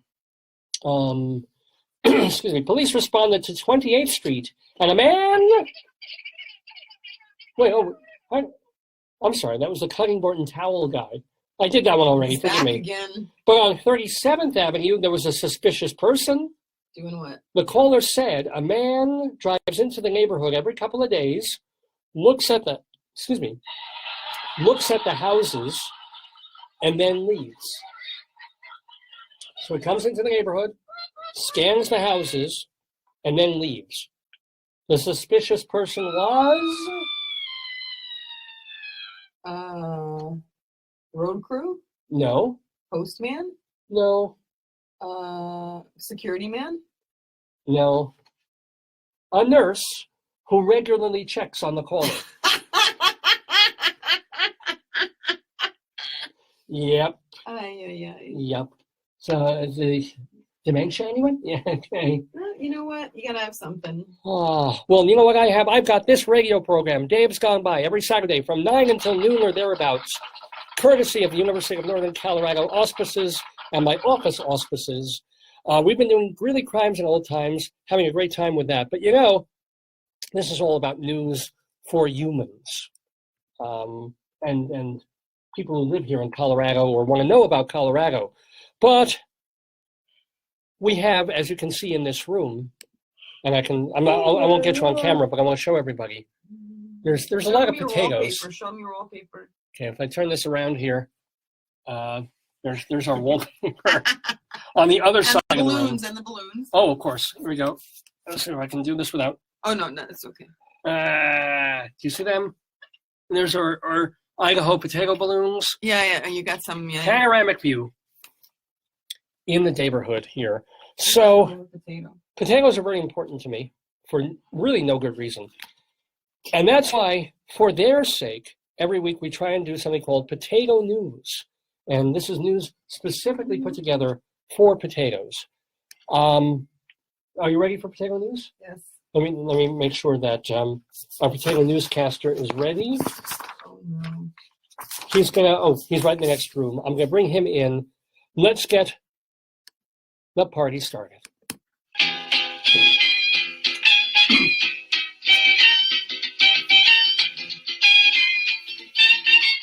You say potato, I say potato. Let's call the whole thing Potato News. It's backward. It's okay, I can't help it. I gotta stop this thing anyway. Oh, yes, Potato News, ladies and gentlemen. Help! All right, hold on. Stand up. Take your arms out. Help me! Take this arm out. Okay. I need a dresser. There you go. And a bureau drawer. Okay, here we go. There you go. Oh, thank you. Potato News, ladies and gentlemen. Oh, the things I go through for no money. All right, here we go. Did you bring your hat? No, I didn't bring the hat, but I can wear this hat. That works. Potato News, ladies and gentlemen, on Dave's Gone By. Good morning. This is Spudward R. Murrow with the Potato News for today, July 21st, 2018. Dateline, Pyongyang, North Korea. Oh, my God. A week ago, U.S. Secretary of State Mike Pompeo visited North Korea for high-level talks about their nuclear program. But Korean leader Kim Jong-un was not present. It turns out Kim had gone far away to Samjingyang, near the Chinese border, to visit the Zhonghong potato farm. Wow. Yeah. State News says that Kim told the owners to keep planting high-yield crops that taste good and, quote, raise the quality of potato production. We just think it's a shame our Secretary of State didn't rename himself Mike Pompeo. Oh, God. Little humor in the Potato News, ladies and gentlemen. Dateline Chicago. Oh, there goes my hat. Drivers along I-90, 94 were treated to a disturbing highway sign last week. The electronic billboard, which is run by the Illinois Department of Transportation for Traffic Information and Directions, read, quote, no texting, no speeding, no ketchup. The sign follows in a long Chicago tradition of rejecting the beautiful condiment ketchup in favor of its poorer cousins mustard and relish on everything from hot dogs to steak to tofu fries. When the editor-in-chief of thetakeout.com posted a photo of the sign on Twitter, angry Chicagoans wrote back. Bill said, keep ketchup off your hot dogs or you will be deported from Chicago immediately. Another tweet, no ketchup. Ketchup should really be first. It is arguably the most important. Some news. from the great Satan, ladies and gentlemen. The Lay's Company Oh no. has announced 8 new flavors for its annual limited run of specialty chips. Available only through late September and just regionally, the chip flavors will include Cajun Spice, Chili con Queso, Chesapeake Crab Bay Spice, Deep Dish Pizza, Sweet Thai Chili, New England Lobster Roll, Pimento Cheese, Ugh. Fried Pickles with Ranch. Yeah. Sounds yummy. Also returning for a limited run, wavy West Coast truffle fries, wavy fried green tomatoes, and ketchup. Talk about a mixed message. Looking at the weather map, hot, hot, hot, at least for the weekend. So keep soaking up water and cooling down with dirt and manure. Ugh. Rain Gosh. Rain begins the week, pushing temperatures down to the 80s. Still some sunshine, though, so you'll want to soak up those rays while protesting those lays. This has been the Potato News with me, Spudward R. Murrow. Good night and good growth.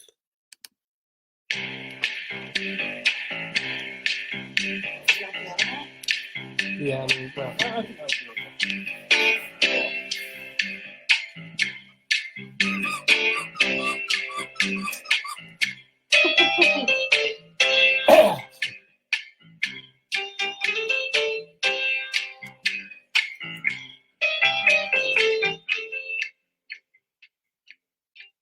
yes, indeed, ladies and gentlemen. Thank you very, very much to Spudward R. Murrow for helping us I'm with gonna go behind Big the Potato News on my blog. on this Saturday, July 18th. We can see. Oh, You're right, huh? I shoved the chair in my back. Oh, do you want to turn on the? You can use my computer. Just I'm gonna do that. yeah. I'll have to log in. So just No, I can log in, don't worry. cool.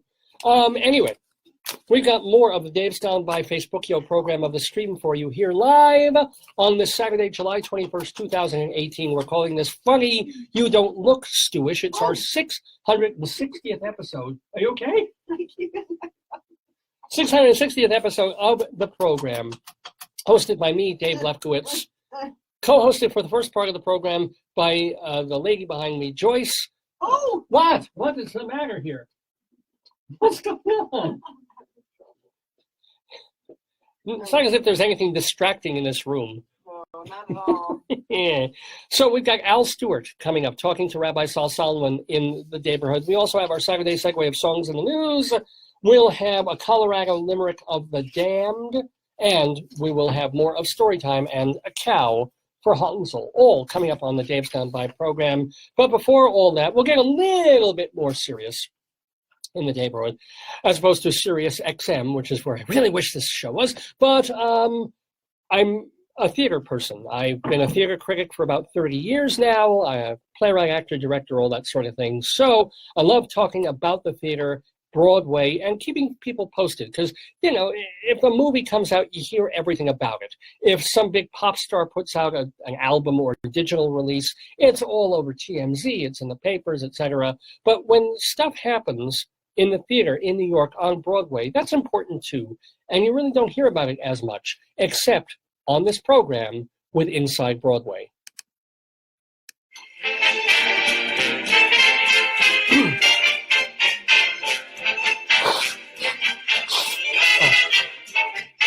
Inside Broadway, a look at theater on and off Broadway and beyond. Brought to you by Total Theater and Performing Arts Insider. Curtain going up.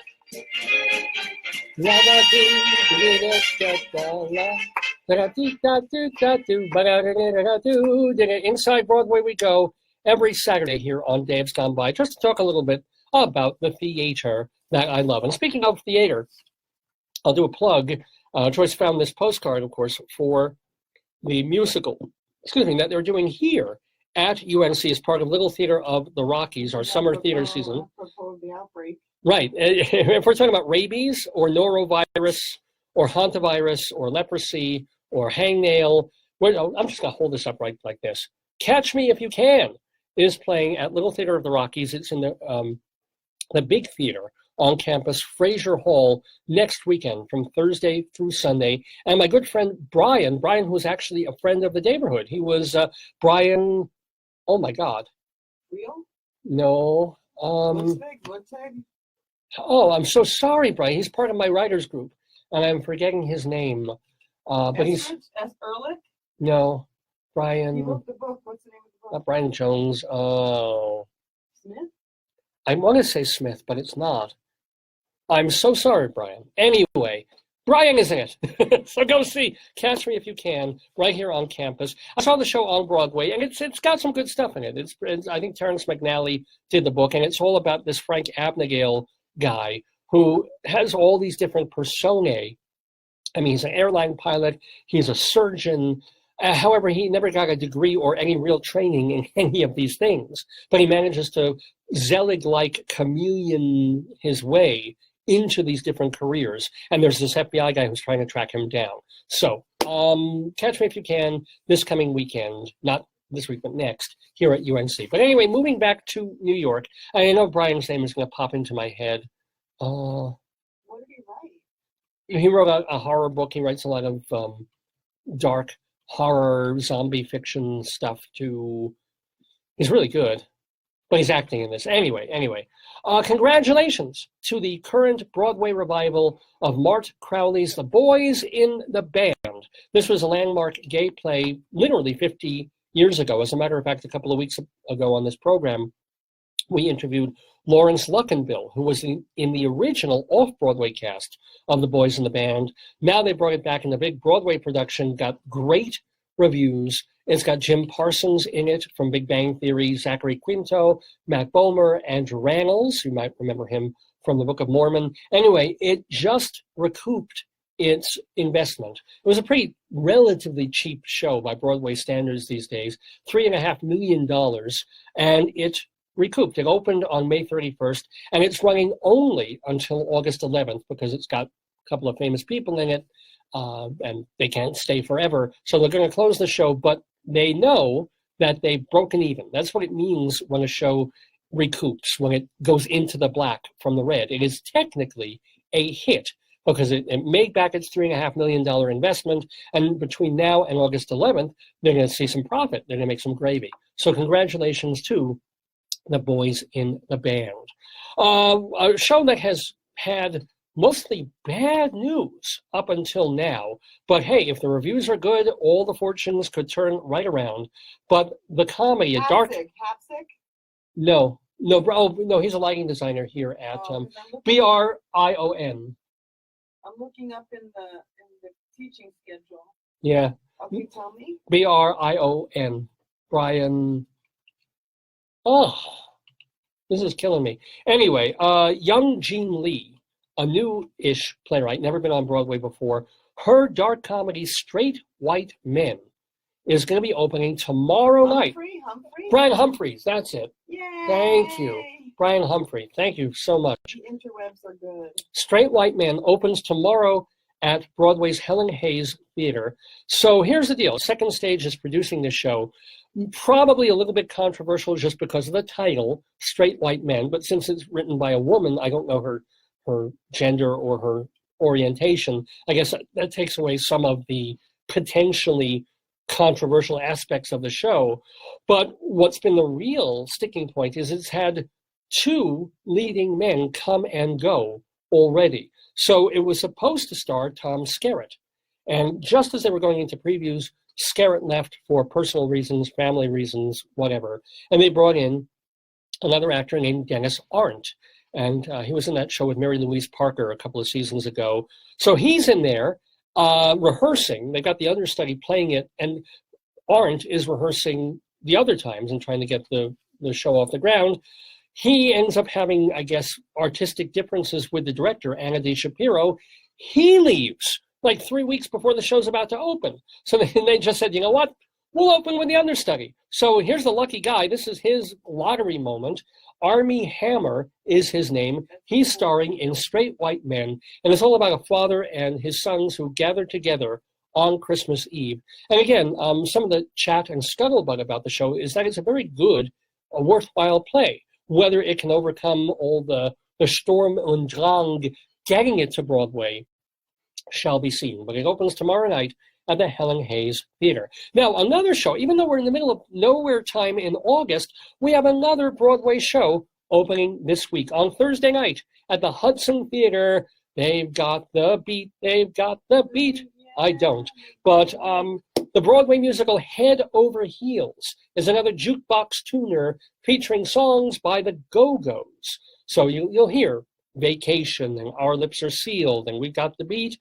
The book is by James Magruder and Jeff Whitty, who are, check this out, they're loosely adapting a poem called Arcadia by Sir Philip Sidney into a Broadway musical with the Go-Go's music. Go figure. It's all about, quote, oh, thank you, here it is. Yeah. Mistaken identities, love triangles, sexual awakening, and self-discovery. It's almost kind of Shakespearean in that way, but it's called Head Over Heels. It features Jeremy Kushner, Rachel York, and Taylor Iman Jones on Broadway opening this week. Well, this is the cool thing. I get to tell you about Broadway shows that are opening, and I get to do that on Inside Broadway thanks to a wonderful company called Total Theater. They are folks who do two important things. First of all, they put out this hard copy publication, Performing Arts Insider, the Bible of Broadway since 1944. Every month, but sometimes 2 times a month, you get this hard copy journal. Let's page through it, shall we? Here, on this page, table of contents if you need it, a guide to all the shows opening in the coming Broadway season, as well as shows that are still running from previous seasons, and a little map of the Broadway district. Then we've got a guide to each theater on Broadway and what's playing in it and for how long. Then a whole page of a guide to the press agents. These are the folks that you contact who are handling the Broadway shows. If you want to contact people involved or know anything about those productions, these are the folks to call, the press agents. Then, we get to the meat of the magazine, Day by Day Broadway, when shows are still running or starting previews, opening, and closing. Every single show on Broadway. And then, this is what nobody else does. They do it for off and off Broadway as well.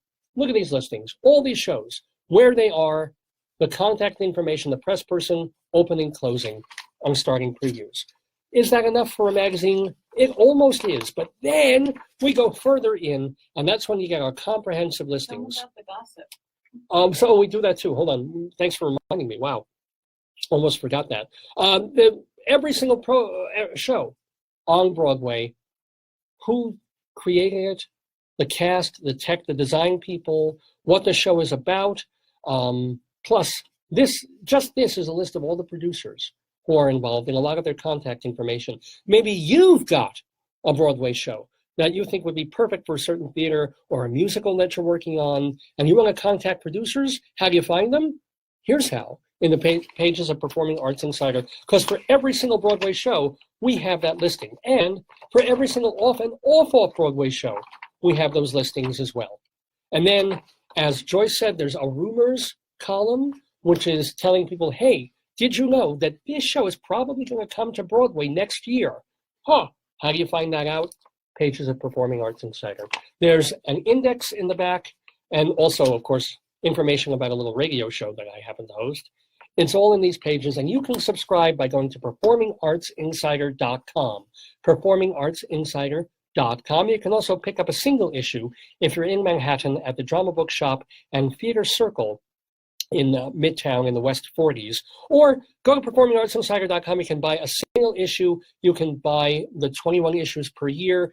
It's expensive, but people who subscribe, they renew year after year because there's no other place you can get the info of Performing Arts Insider. And I also just want to give a plug to the Total Theater company that puts out this magazine, because they have a free website called totaltheater.com. It is filled with Broadway reviews, off and off Broadway, regional theater, international theater, even festivals like the Shaw Festival and the Stratford Festival. Just go to totaltheater.com. If you click on the What's New link, that'll bring you to hyperlinks of reviews that are of shows that are still running whether they're in New York or all over the world.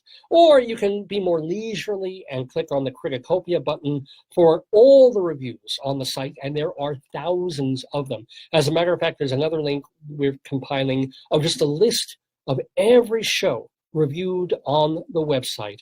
And believe me, it is hundreds and hundreds of them. TotalTheater.com. Well, we're talking totally about theater in the Inside Broadway segment of Dave's Gone By. It's a little bit after 10:30, and we move on to more theater news. Bruce! Bruce! That's the chant you've been hearing for months now on Broadway, and we'll be hearing for a few more months up until Bruce Springsteen leaves his one-man show on December 15th. Am I going to get to see it? No, not again. And it's no tickets, and tickets are incredibly expensive. If you can get them, too bad. Good luck. Guess we're out in the cold. Or are we?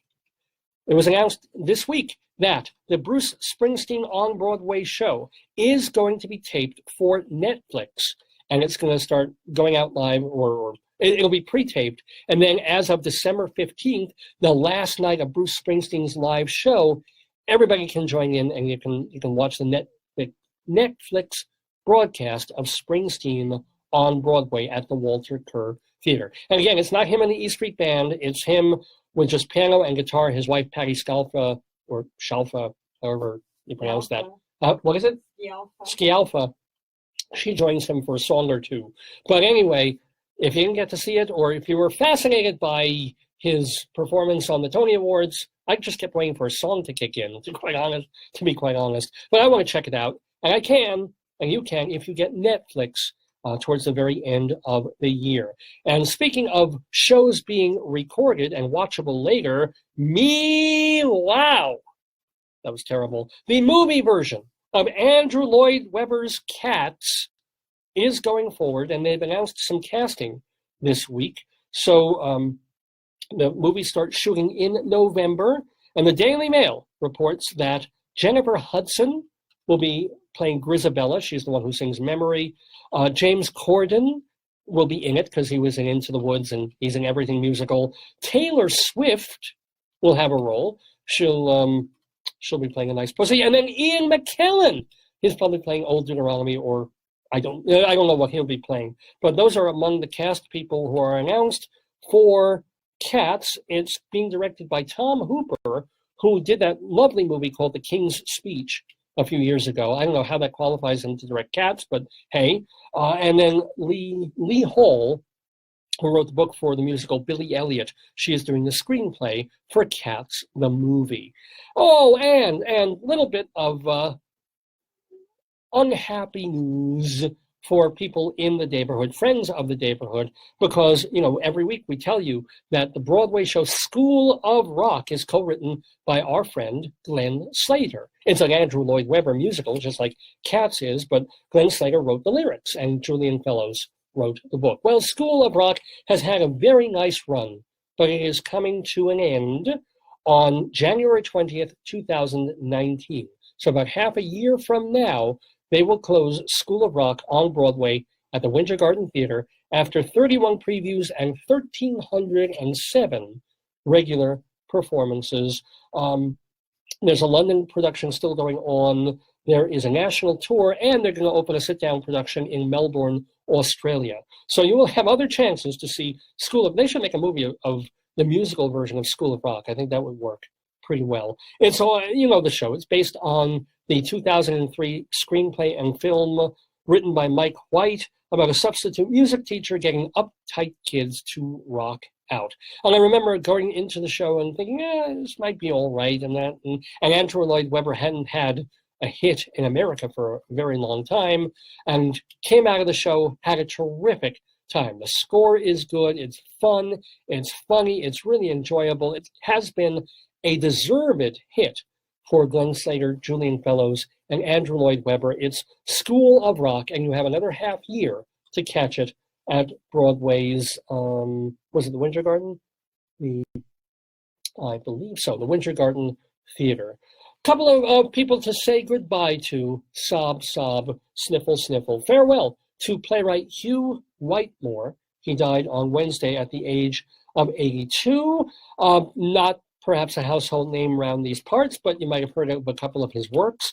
He studied at the Royal Academy of Dramatic Arts in London, and then first thing he did was started to adapt classic novels for television shows.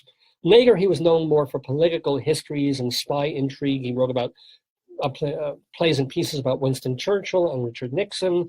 His plays and screenplays included Stevie, which, do you remember that one, Maggie Smith? Oh, no, it's not Maggie Smith, excuse me. Glenda Jackson starred in the movie. It was all about poet Stevie Smith, and who had this wild imagination, but she actually lived almost like Emily Dickinson did in one basic place and didn't go out and didn't do anything, but lived in her imagination. So that was a Hugh Whitemore piece, Pack of Lies, about Americans spying on Russia. Go figure. And then his best-known play, Breaking the Code. I remember seeing that years ago with Derek Jacobi. This was before the Benedict Cumberbatch movie about Alan Turing, the spy during World War II, cracking the German code. The first real person to tackle that story was Hugh Whitemore in his play Breaking the Code. And what else? Oh, and he wrote the screenplay for 84 Charing Cross Road, which I think starred Anne Bancroft in the movies. But anyway, farewell to Hugh Whitemore, dead at the age of 82. And a bit more of a shock this week for musical theater people. Gotta say farewell to actor Gary Beach, who passed away at the age of 70 on July 18th. Gary Beach won a Tony for The Producers for playing Roger Debris, the very, very effeminate guy with the manservant Carmen Gia, who goes to direct Springtime for Hitler for Bialystok und Bloom. He was also Tony nominated for his marvelous role in Beauty and the Beast. He was Lumiere with the Dancing Candles. And he was nominated again for his work in a revival of La Cage aux Folles. Now, Beach has Broadway credits going back. His first show was as an understudy back in 1969 in 1776.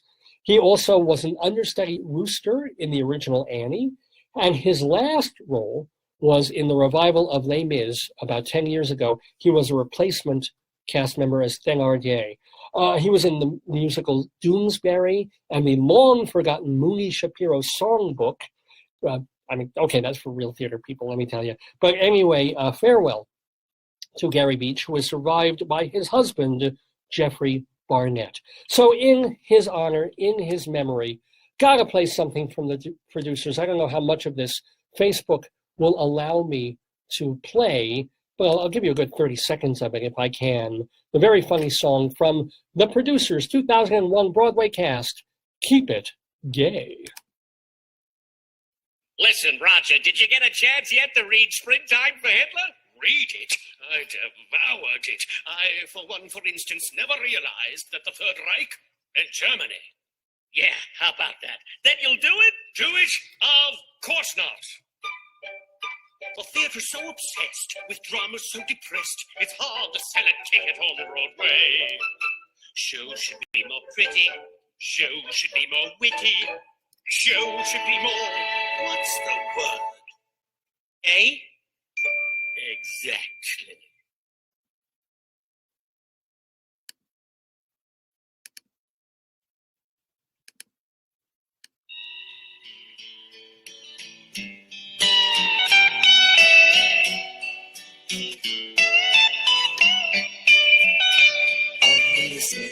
Away from the harbor side in the morning, bright and clear, and your sails were filled with the rising wind, and you laughed for all to hear, but you never glanced at the ragged dance of your lovers on the quay. Don't calm down when the winds rise high on the dark and the rolling sea.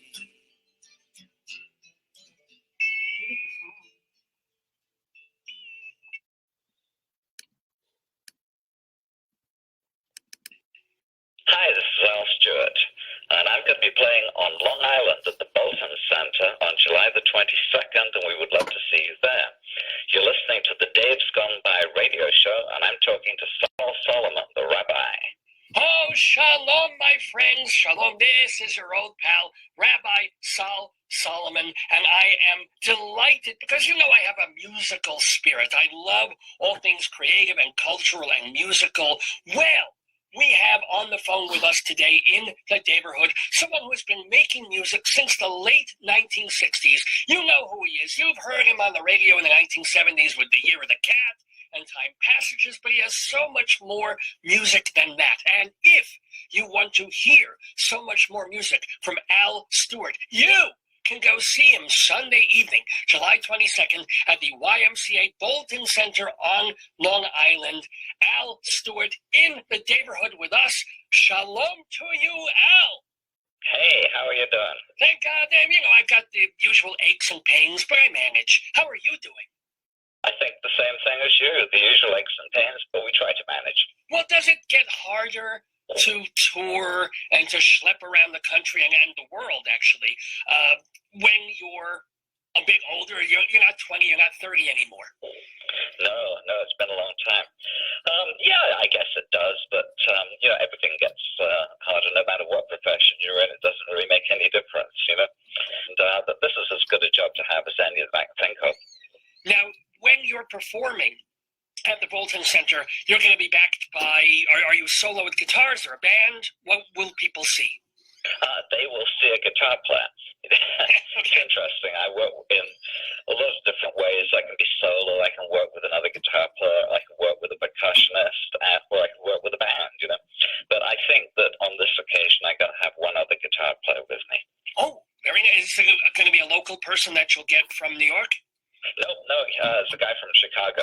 I've been touring with a band called the Empty Pockets, and the guitar player in the Empty Pockets is a guy called Josh Solomon.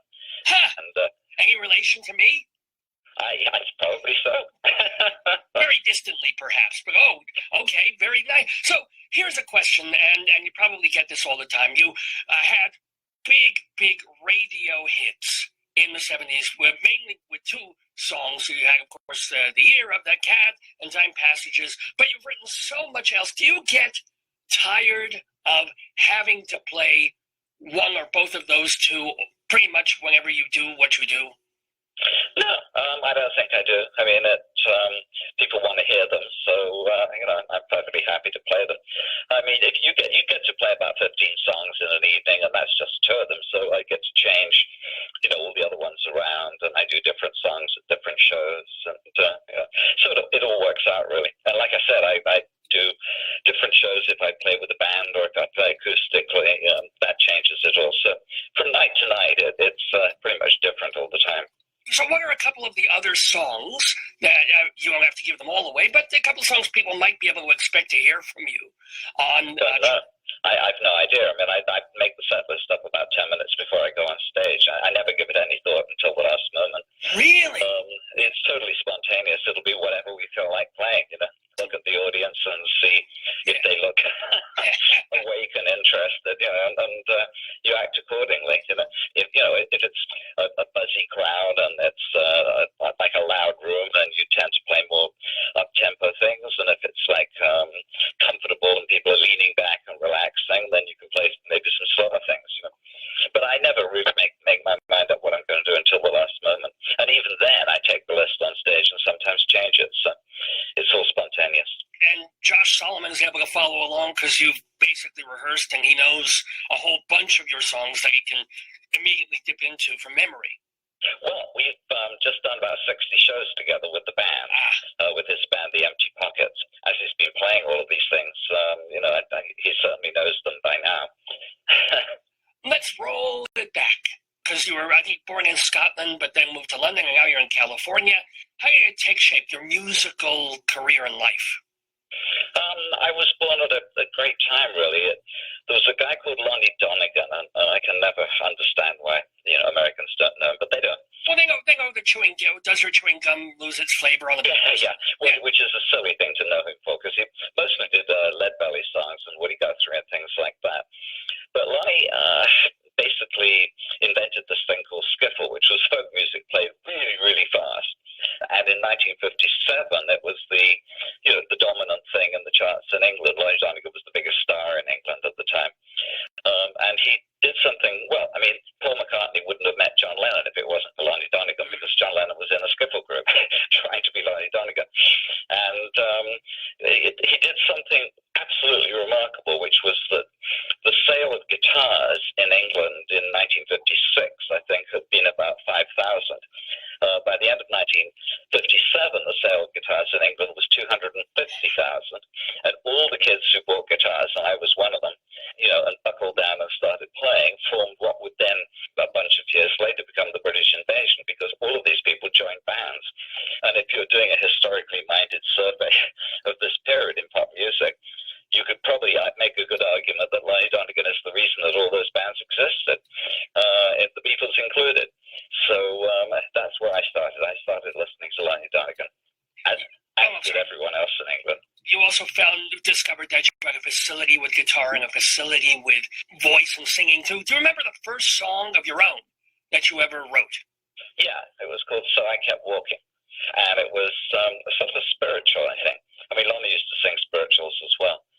So I kept walking all down the road. It wasn't really very good, but I do remember I wrote that. And you were roughly how oldish? 13, 14. Oh, yeah, okay. So 14. How good you expect it to be back then? But was it a skiffle-type gospel-y number? Yeah, that's pretty much what it was, yeah. So at what point did it go from being kind of a hobby, because every kid wanted to be Lonnie Donegan and pick up a guitar and maybe play at the high school dance, versus something more professional-ish? I discovered that, I could do words. I mean, I just could rhyme anything. I mean, I've always been able to do that. I only have two talents. I can read a wine list and I can rhyme things, and that's it. Amazingly enough, those are the only two talents that you actually need to tour. So, I just started writing poems, and I think I probably wrote close to 100 poems, when I was 14 and 15. And it occurred to me at some point that I could set these things to music, so some of them turned into songs. And then I got really lucky again, because this period the Beatles broke through, and so I joined a band when I left school, and we played Twist and Shout 3 times a night and all that kind of thing. Even more fortunately, Bob Dylan came along, because I was in this band, but I wasn't very good. My voice wasn't loud enough. I couldn't play guitar well enough, and I was really, seriously, after about 2 years of schlepping around, as you say, playing in dance halls and places like that, I was thinking, this isn't happening. I'm not cut out to be a pop star. And amazingly, Bob Dylan kind of arrived on the scene, and I took one look at him, standing on stage playing an acoustic guitar and basically being a singing dictionary, and I thought, I can do that. Now, did you ever see him actually perform live back in the day? Did you go see him in concert? Oh, absolutely, yeah, totally. I went to the Albert Hall. Of course. Got lucky again. I ran into Tom Wilson, who was his producer at the time, so I talked to him. And then I hit the jackpot, really, I guess you could say, because I'd come up to London, it was early 65, and I'd learned a whole pile of Bob Dylan songs. And I got hired by a folk club in the West End of London, actually two eventually, and so I had a regular gig. There I am, living in the East End of London, and who should move into the room next to me but Paul Simon? Well, I thought you were rooming together. Didn't you share an apartment, or you were next door? No, we shared an apartment. I mean, there were other people there as well. So in quick succession, the Beatles happened. I started learning Bob Dylan songs. I got hired by folk clubs, and then Paul Simon started writing songs in the room next to me, and I was listening to him through the wall, and I thought, oh, that's how you do it. By the end of 1965, I'd given up trying to be in a band, and I'd become a folk singer. But it was like dominoes falling into place, really. Every day you'd go out and something else amazing would happen. But Chance was just extraordinary. Just such a huge influence on everyone in England. And I saw him right at the beginning of his career, and they kind of changed my mind about what music was really all about. Had wonderful times, I think. Well, let me ask you, I'm not going to leave the Paul Simon thing so quickly. Did you ever collaborate with him? Did he ever help you with a song? You help him? No, I basically was the idiot who carried the guitar cases. I mean, Paul was like 22 and I was 19 and I didn't know anything. And he did point out in, no uncertain terms that I really didn't know what I was talking about. So, Paul was smart and, around him, you carried the guitar case and you shut up, let him do the talking. I remember on one occasion we had a long conversation about Bob Dylan's Desolation Row, which had just been released. It was an 11-minute song. I'd shut myself up in a room for 24 hours and memorized it because I wanted to be the first person in England to play it. And I think I was. I went out on the day the record was released and played it in 2 different clubs. And Paul listened to me trying to learn Desolation Row, and all he said were 2 words. He said, rehashed Ferlinghetti. Now, at the time, of course, I didn't know about Lawrence Ferlinghetti and the San Francisco Poets. And I thought he was talking about Italian food. I had no idea what he was So I was kind of wet behind the ears, and I was 19, and I was just trying to learn Desolation Row. Oh my goodness! But now, Paul Simon, you make him sound like kind of, I won't say mean, but a bit of a snarky fellow. He had to be. That was his thing. You fight when you're young, and then you piss on everything that's come before you because that's the only way you can rise up. But do you have any nice anecdotes about it? Yeah, no. I mean, we were hanging around for about, Artie Garfunkel was there too, but he'd quit the music business, and I think he was trying to be a mathematician. But I do remember sitting in Trafalgar Square with Paul and and Paul decided he wanted to hear Sounds of Silence in 3-part harmony, so he told me to sing this part. So we're singing it, and it sounded pretty good. And then a policeman comes along and points at us, and I think obviously thinks we're a bunch of hippies, and he says, you can't do that here, you've got to move along. And Paul, not knowing anything about English policemen, decides to take issue with this, and he says, it's a free country, and I'm just playing the guitar, and I don't want to move along. And the policeman, who's about 9 feet tall, is carrying over Paul, and he's saying, you're going to move along now, sir, or I'm going to remove that instrument. And I just said to Paul, this is an English policeman. It's Trafalgar Square. It's London. Let's just move along. So I think I saved him getting hit over the head with a guitar on that occasion. Or having the guitar inserted in a place that guitar shouldn't really go. I know. Oh, my God. Now, that's a cool story. Speaking of difficult people, though, that folk club that you were in, is that also the place where Van Morrison used to play? Yeah. Van Morrison had a residency. The club was called Les Cousins in French, but everybody in England called it Les Cousins because a lot of them couldn't speak French.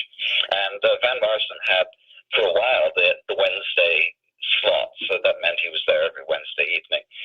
And it was, it was really early on. Of course, it was before Astral Weeks, and no one had heard of him apart from the fact that he'd been in them. And he would play, but very few people actually bothered to go down and see him, which is quite extraordinary considering, what happened next in his career. Well, was he pleasant? Did you get on with him? I never talked to him. I went down a couple of times and watched him play a couple of songs, but for some reason, I don't know why, I never actually got to talk to Van Morrison. I did know Cat Stevens very well before he became Cat Stevens. He was calling himself Steve Adams back in those days. Did you ever collaborate with him or try and write a song together? Well, by that time, I was the compere at Les Cousins, and so it was my job to put people on stage and take them off. And Steve knew, he knew 2 songs, and so he would turn up every week, and I'd put him on stage, and he'd sing his 2 songs and come off again. And it was very funny. I mean, one day he came in, and he had, you remember 45s, the little singles of records? Yeah. Of course you do. Oh, yeah. So one day he comes in, he's got a paper bag with a single in it. And I said, what's that? And he said, well, I've made a record. And I said, well, you can't have made a record. You only do 2 songs. Well, you're a B-side. There you go. Why, who would sign you and let you make a record? And he said, well, Decca did. And Decca was a major label. And, that was, wow, you made a record on Decca, a real live record? I said, show it to me. He said, I can't. I said, why? And he said, well, they changed my name and I'm embarrassed to show it to you. It took me an hour to make him show me this single. And when he did show it to me, the song was called I Love My Dog. And of course, because of that, they changed his name to Cat Stevens, and he was really embarrassed about it. Oh, that's what. Now, when you were not emceeing, well, you were the compere, as you said, at Les Cousins. Were there any folk singers, people who got up there that you thought would be really big and the next big thing, but it never happened for them? Oh yeah, like absolutely. I'm trying to remember the name of the guy. I can't. There was one guy who was the class of the English folk scene. He was just better than everyone else. And in 1966, he just mysteriously disappeared. I never saw him again. So consequently, he never even made a record. I've actually forgotten his name at this point. But there were people who you felt were really good, and they were definitely going to be successful. When Fairport Convention started out, I mean, I loved Richard Thompson's guitar playing, and I loved Sandy Dennis singing, and it seemed obvious that they were going to do really, really well. And of course they did. I mean, Richard is still at it. He's still doing well. Oh, he's genius. And then people like Roy Harper and Ralph McTowell and Still I Span and the incredible string band I thought were going to be the folk Beatles. I thought they were so good. Their second and third albums were huge in England. But they got into, I don't know, some weird kind of cult. And they didn't become as commercially successful as I thought. So I was, there was a band out of Ireland called Chen and Oak, and I thought they were going to be huge, but that didn't happen either. So I did get some of it wrong. Conversely, there was a street singer, a busker. Buskers play to cinema queues in the West End of London, and this guy, he couldn't even get a gig at a folk club. I mean, he would just play on the street at the queues and pass the hat around. And his name was Don Partridge. And I think I spent one evening about 3 hours in a restaurant with Don, and he was telling me how he got this master plan that he was going to make a record and it was going to be a hit. And I just listened to this in disbelief because, you sing on the streets and pass the hat. How are you going to make a record and how's it going to be a hit? But he did it unbelievably. It was called Rosie, and it went into the English top 10. And I thought, wow. I mean, I'm picking all these people to be stars, and none of them are making it. And then Don Partridge makes this record, and it goes in the top 10. And I decided at that point that I just couldn't pick them. I mean, I just had no ability to do it. Now, speaking of folks that you played with or played on records with, you were in sessions with one of the more tragic figures of the folk scene, Jackson C. Frank. Do you remember anything about him and playing with him and then being around him? Well, Jackson it made a wonderful album. It was actually produced by Paul Simon. When I was living there in the house and with Paul and Art, Jackson used to come around all the time, and he would play his songs, and Paul loved them. And so one day we all bundled into the studio, and that was the first record I ever played on. Paul said, "Go out and play the guitar on this song." And so I went out and I played a part, and it seemed to go well, and Paul liked it, so he kept it. So that album came out, sold 1,200 copies. And then Jackson went back to America, and that should have been the end of it, but of course it wasn't, because Jackson has turned into this like Nick Drake figure, whereby he died a long time ago, but each year that goes by, he seems to become better known. He's gone. Basically now he's sort of a legendary figure, I think. Actually, I'm going to say unfortunately, it wasn't that long ago that he died, but he lived a while and recorded a bit more, but he just had such an awful life. No, he had an awful life. I mean, absolutely awful. And it began early, too. I mean, he was burnt in a fire at his school, and I think that really affected him. Now, also, we talk about you're a pretty good guitar player, absolutely. Richard Thompson is a great guitar player. There's another great guitar player who has played you on your albums, on your work, a fellow named Jimmy Page. Yeah, well, he's on a few tracks, yeah. Any memories? It's a funny story, really. I mean, I met him when I was making my first single. Jimmy was on the session, and what I really remember was that he'd been in a band called Neil Christian and the Crusaders, and nobody knew that, but I knew I started talking to him about Neil Christian and the Crusaders, and he was just thrilled that I knew about this band. And I said, well, what are your plans now? Because he was just being a session musician at the time. And he said, well, I'm thinking of forming a band. And we'd been getting on really well. And he sort of looked at me meaningfully and said, we need a bass player. And what I should have said is, how hard can it be to play the bass? But I didn't say that at all. What I actually said was, oh, good luck with that. And of course, the band that he formed was Led Zeppelin, So you could have been John Paul Jones. I said, oh, I can play the bass. Yeah.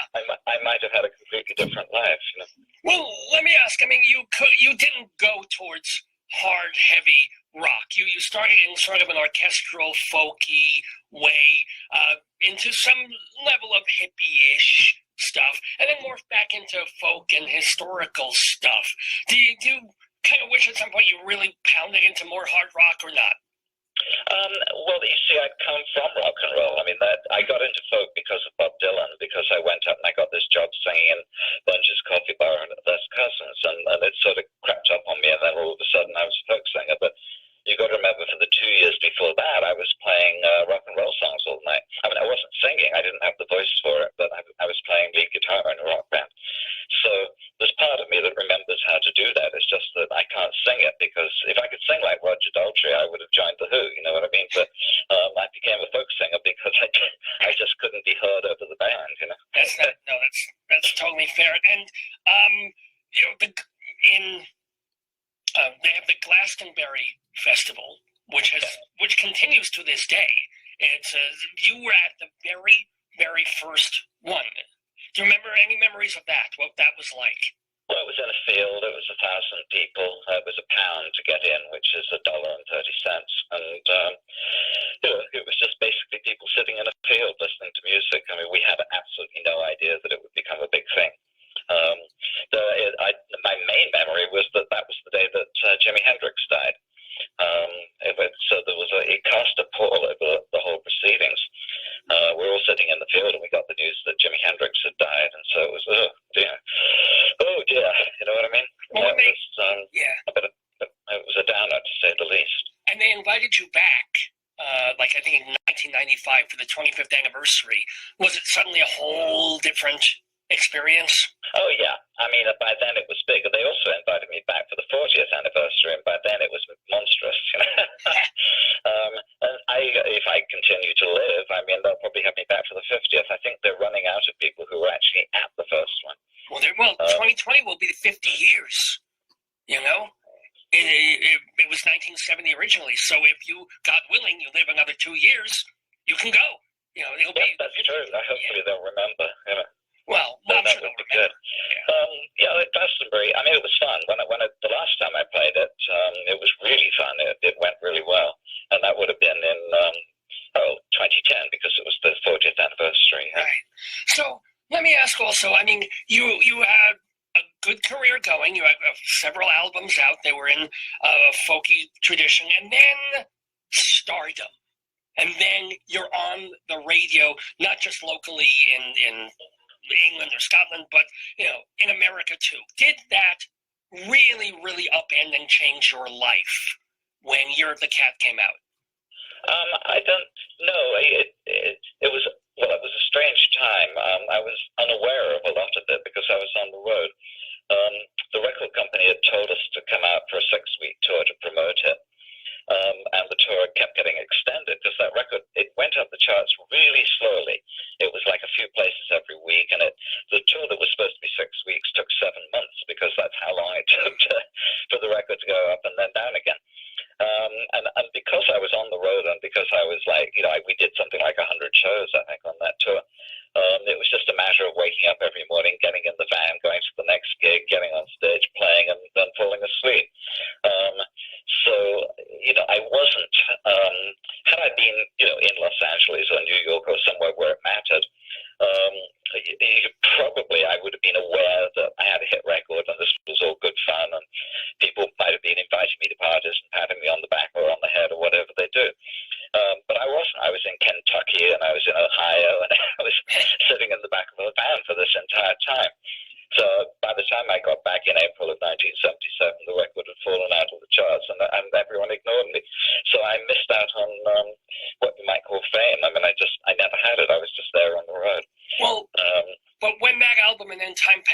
followed, was it at the point where you looked, perhaps, I don't know if this is true, the way record companies operate, but you can say, hey, you know what, I never really have to work again? Or did record companies do what they do, like, you know, mercury poisoning to Graham Parker, and you're like, I've got to play all the rest of my life? Well, I want to play all the rest of my life. I mean, I never had any thoughts of, retiring. Well, obviously, here I am at 72, still doing the same thing. But I didn't have any. I'll tell you what it is. If you look at the 4 albums that sold the most, they would be Past, Present, and Future, Modern Times, You're the Cat, and Time Passages. And my face doesn't appear on the front cover of any of those records in America. And as a result, even when maybe by the time of Time Passages, the thing's in the top 10. I remember walking down Sunset Strip to Tower Records, which is the epicenter of the music business. And I probably did that every day because I lived in the area, and I never once got recognized, ever. The reason being, of course, that my face was never on the front page, on the front cover of any of the albums, so nobody knew what I looked like. So I managed to almost completely avoid any sort of sense of stardom, which I think is great, because I've seen a lot of my colleagues go through this rather rough period because they think they're stars and all of a sudden they're not, and then they can't deal with it, and that's it can be quite a difficult thing to navigate. But I literally never went through that. I mean, I never felt, oh, you're a star, because no one ever knew who I was, and there were even occasions when I would turn up for my own gigs and they wouldn't let me in. So I never really had that, and actually I'm very grateful because you live a more or less normal life if you can avoid it. Now, you chose to move to and have stayed in California as opposed to staying in the UK, in London, or going back to Scotland. Was it the weather or just being near the music industry? Why? Oh, no, I never had anything to do with the music industry. I got very tied up in the wine industry. That's why I'm in California. Pretty much all the people that I hung out with were in the wine business. So I spent a lot of them. I spent most of the 80s actually studying wine. I didn't really play very much in the 80s, and eventually ended up being. I'm actually a master counselor of French wine. Whoa. Do you have a label? Which means I can recommend things and do that. And I came really, really close to starting a vineyard, and then I probably would have just been in the wine business, but at the last moment, for reasons that are too complicated to go into, I didn't do that, and then I drifted back into music again. But pretty much all the socializing I did was with people who were around the wine scene. Well, let me ask, not that we want to give burglars any ideas, but what is like the best, most expensive, fabulous wine you've got tucked somewhere in your cellar? It doesn't really work like that. I mean, there are very expensive wines in the world, none of which I now own, but I've had all of them, obviously, in my lifetime. But what we've done, we've reached a point now in the wine business where it's really strange because there are a lot of fakes floating around, and I hate to say this to to your listeners, if you have any of them that are dead keen to go and buy a 47 Petrus or something, which would be a fabulous wine. But what happened was that when the wine trade moved into China, the Chinese were buying everything that wasn't nailed down. Some bright sparks discovered that the Chinese had absolutely no idea what these bottles looked like. They just knew, they'd read about them and they wanted them. And so, all these fakes got shipped over to China, and then a lot of them started coming back again. It's said, and this is I'm sure it's not true, but it gives you some idea. It is said that more 1982 Chateau Petrus is sold in Las Vegas every year than was actually made. Well, did you ever see that? There's an episode of a TV show called American Greed. Yes. It's that one I think was it about John Fox or was it about Rudy Curry-Alvin? But there are a bunch of people who've been exposed, doing this stuff and doing things that they shouldn't be doing. And so it's a tricky time. I mean, the people who bought wine 30 years ago when there weren't really any or at least many fakes around and have these things stashed away in their cellars probably have the real stuff. But would I go out now and spend $5,000 on an old Bordeaux? I mean, absolutely not, because I have no idea what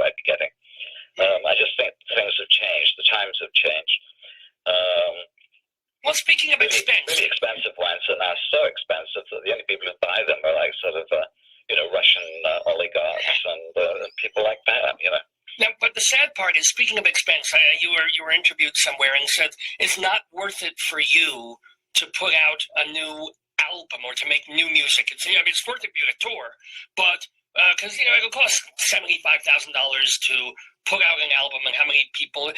You don't think that would be cost effective? There wouldn't be, if you sold it on your tours, there wouldn't be, like, let's say 10,000 people who'd spend $10, $20 on it, and then you break even.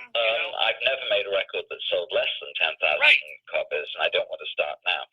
I mean, what happened? It takes you about a year to write it, record it, do the artwork, and everything else. What if it sells 943 copies? I mean, is it really worth going into doing that? I mean, well, it's part of your legacy, though. It's part of your, you put it out there. God willing, thank God you can afford to do so, even if it's a loss. And there it is. These are songs that you want at least people who really want to hear it to hear.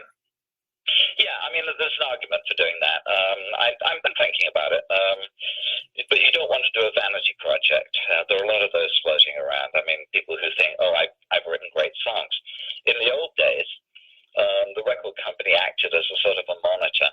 And if I think, this is a great song, and I trundle down to the record company and say, listen to this, and they say, actually, we think that's awful, then you would go home again and you would rethink what you were doing. You'd probably rewrite the song or move on to something else, But well, then you hire a producer and someone who maybe isn't a friend. Yeah, a producer would be good too. But a lot of musicians have home studios and they make albums, and there's no one to tell them, if this is good or if this is bad. And some of them are really not very good, and I don't want to be in the position where I'm not being monitored. I don't want to put out something that maybe I think is good, but maybe it isn't. Do you miss then the days of the big label? Well, the days of the big label were. It was a comfortable existence. Now, the big label would take, they would pay you peanuts and they would take the lion's share of the money.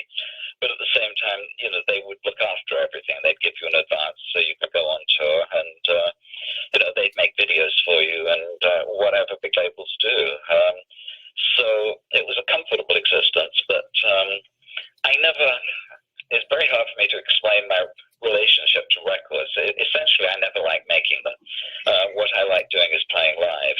And I made records because I had to, because you can't be in this business and not do it. But I would have been perfectly happy never putting my foot in a recording studio, because it's an antiseptic kind of a feeling. I don't get anything back. I need an audience in front of me to get something back. But when in the case of some people that I know, Alan Parsons is a perfect example. They live to be in the studio. They love being in the studio, and just twiddling knobs and doing all this stuff is a thrill. And whenever I've set foot in a recording studio, I can't wait to get out again. I mean, okay, I've sung this once. Can I go home now? I just don't like them. It's like going to the dentist for me. So that's another reason not to make another record, because at the moment I don't have to. Well, when you are playing in places like the Bolton Theater on July 22nd and people come see you, do you do what so many artists do, come out after the show and take some of your older CDs and stuff and sign them and things, and people can buy them? I do sometimes. Can't guarantee if I will or I won't. I used to do this every single night, and for about 10 years I did exactly that. And then what happened was I started playing with the band, and it takes a lot more energy to play with the band. Also, we were drawing a lot more people. Now, if you have 200, if you've got 50 people waiting after the show, that's one thing. But sometimes, when we were doing band shows, I would come out and there'd be like 200 people standing in a row. So that means you've got another hour and a half or 2 hours of signing after an hour and a half or 2 hours of playing.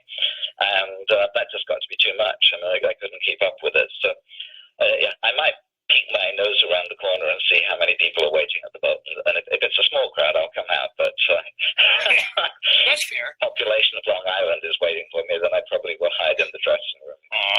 Well, either way, people should go see you at the Bolton Center on July July 22nd, Sunday.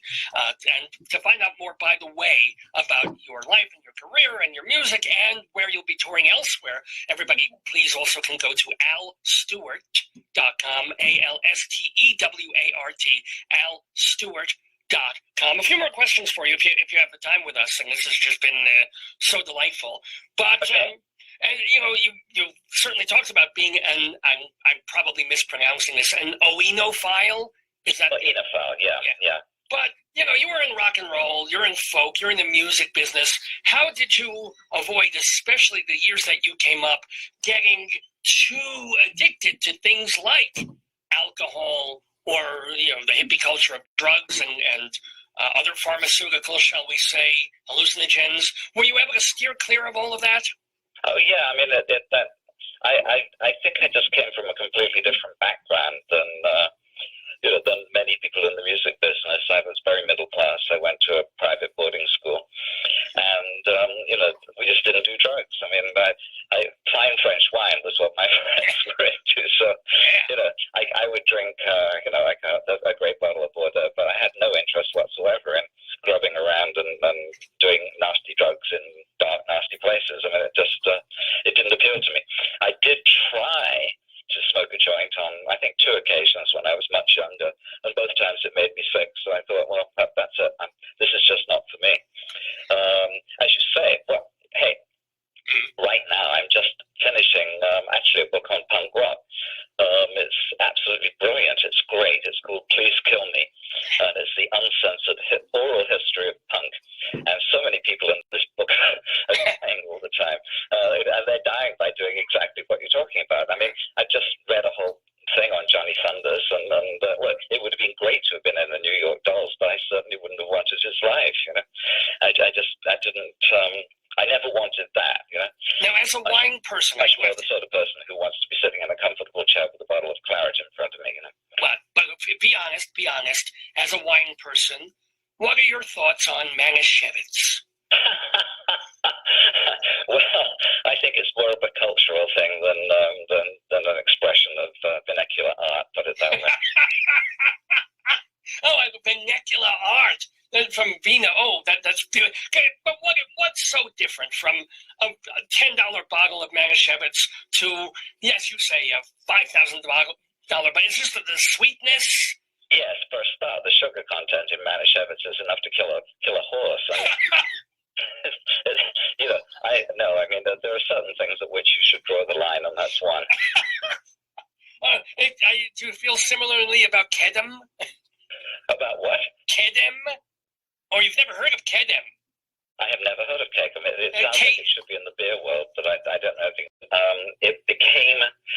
It was a haven for artists. Ernest Hemingway basically was a fixture there before the Second World War. And then he was chased out by the Germans, obviously, and actually Goering turned it into his headquarters. And there were people like Coco Chanel hanging out there, and a lot of very famous people. Anyway, halfway through August, Hemingway just discovers that the Germans are moving out. So he rounds up some French partisans, and with a gun in his hand, he goes to the Ritz and decided he's going to liberate it. But what he actually did was he liberated the wine cellar, and it said that they drank 150 bottles of champagne that night. So I'm about 3/4 of the way through writing a song called The Bar at the Hotel Ritz. So that would be my newest thing. History and wine in the same song. How could you resist? Of course you're writing that number. Wonderful. Well, I hope the song turns out great, and I hope the rest of your long-to-be life turns out great as well. Al Stewart, a delight to have you in the Daverhood. Thank you so much, and shalom to you. And to you too. Thank you very much. Bye-bye now.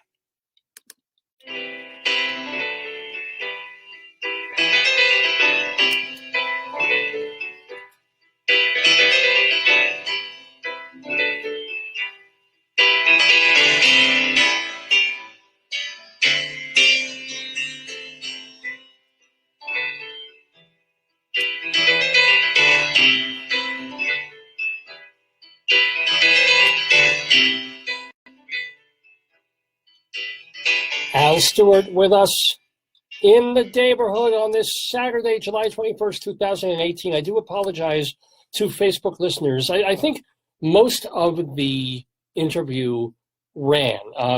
For some insane reason, our Facebook kicked off maybe just a couple of minutes ago or not even. So you might have missed a minute or two of the interview there. I'm sorry, as soon as I looked at the screen and I saw that suddenly the live feed was done for no particular reason. And the whole point of our not even being able to play a lot of music on the show is to avoid that, is to be able to play on Facebook and on YouTube without copyright nonsense kicking in and kicking us off. So I think you certainly got most of it. If you missed some, or if you want to hear more of, or what the fuck? Why? I just played like 30 seconds of Al Stewart's Year of the Cat, and Facebook just threatened to block me again. I think it was my choking. It could be that. Anyway, so this is why instead of being a real DJ and being able to play 3 or 4 minute songs again, I'm playing 30 seconds, and even that is kicking into Facebook and making them threatening me. So this is for you, Facebook, but not for you folks watching at home. Tammy, Faye, and Laura, and Patrick, and Steve, 2 Steves, we're double Steved here, and Laura. Hello, Laura, who says she's listening. Hello, and welcome back to all of you who were listening for the first couple of hours of the program and who were enjoying the he mentioned Cat Stevens, enjoying the Al Stewart interview. But again, we will have the whole interview and a bit more music archived on davesgoneby.com, DAVESGONEBY, davesgoneby.com. And this is the place we'll have the whole audio. We'll also cobble together some of this video stuff. But if you want to really hear the show, which is a radio audio podcast program at its heart, despite the visuals, that's the place to go. Give me a day to get it rendered and load up on the website. And whatever you missed, if you missed the last 5 minutes of the Al Stewart interview, or you missed the first part, or you want to hear us do Greeley Crimes and Old Times and Inside Broadway early in the show, that's the place you can do. So my darling and adorable wife, Joyce, is there, and you can hear her for the first hour of the show. You can watch her. Can you see my hand? Hands up, put your hands up, give me potato, give me taters, give me. This looks really wrong. No, we need to move the horn up. The horn is not in the place where it ought to be on that potato. Anyway, so hopefully Facebook won't mess with us any further today on this 660th episode of the Dave's Gone By Facebookio program of the stream, because we have more to do. We have a Saturday Segue of songs in the news that hopefully they won't fuck with us on. And what else? We'll have, more Hansel and Cow. Don't want to miss that. But let's stay cultural. Let's keep it all very poetical, since Al Stewart, is a songwriter known for his lyrics. I'm a bit of a lyricist myself. As a matter of fact, recently I've been writing these short little poems, these limericks, and they're specifically about places in Colorado. So over the past few weeks, I've done Aurora and Arvada. And the lovely thing about limericks, aside from their being so bite-sized and short, is that they tend to be really sick and filthy. That's one of the joys of them. We're not talking about Samuel Taylor Coleridge here. We're not talking about even Walt Whitman, who was a bit of a freak in his personal life. But no, we're talking limericks about Colorado places. And today's place is going to be Bennett, Colorado. So before we do the limerick, let me give you a little bit of information, a little bit of a backstory about Bennett, Colorado, which you may not have heard of. It's quite a town. Check this out. According to Wikipedia, Bennett was incorporated back in 1930 and currently has a population of 2,000. Salute. Bennett has 2 notable people. These are the people that Bennett, Colorado gave us. One of them was Edward Davidson. This man, a decade ago, ran an illegal spamming company which tried to dupe investors and manipulate the stock market. He escaped from a minimum security prison only to be found dead with his wife and child 4 days later. So that's one notable Bennett personage. And then here's the other big Bennett story from Bennett, Colorado. Again in 2006, an elementary school teacher in Bennett was forced to apologize for showing her second grade kids a clip of the Gounod opera Faust featuring Dame Joan Sutherland and puppets. So she was showing a clip of a TV show that was specifically designed to get students and young people interested in opera, okay? But she had to apologize for this. Why? Because parents in this hick town complained that the scene that she showed from Faust depicted Satan and someone being killed by a sword and a vague reference to suicide, and that this was inappropriate for 7-year-olds.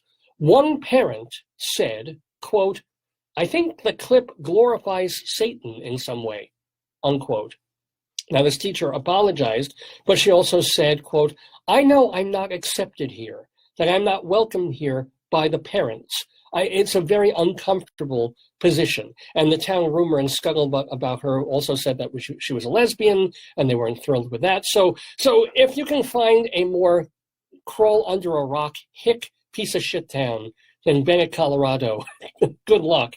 But anyway, so we're going to honor Bennett, Colorado with a limerick today on Dave's Gone By. We do it, first of all, by playing the intro. A limerick is a comic verse of 5 lines, in which lines 1, 2, and 5 will end with words that rhyme. And likewise, verses 3 and 4 also end with words that rhyme. So this is a limerick.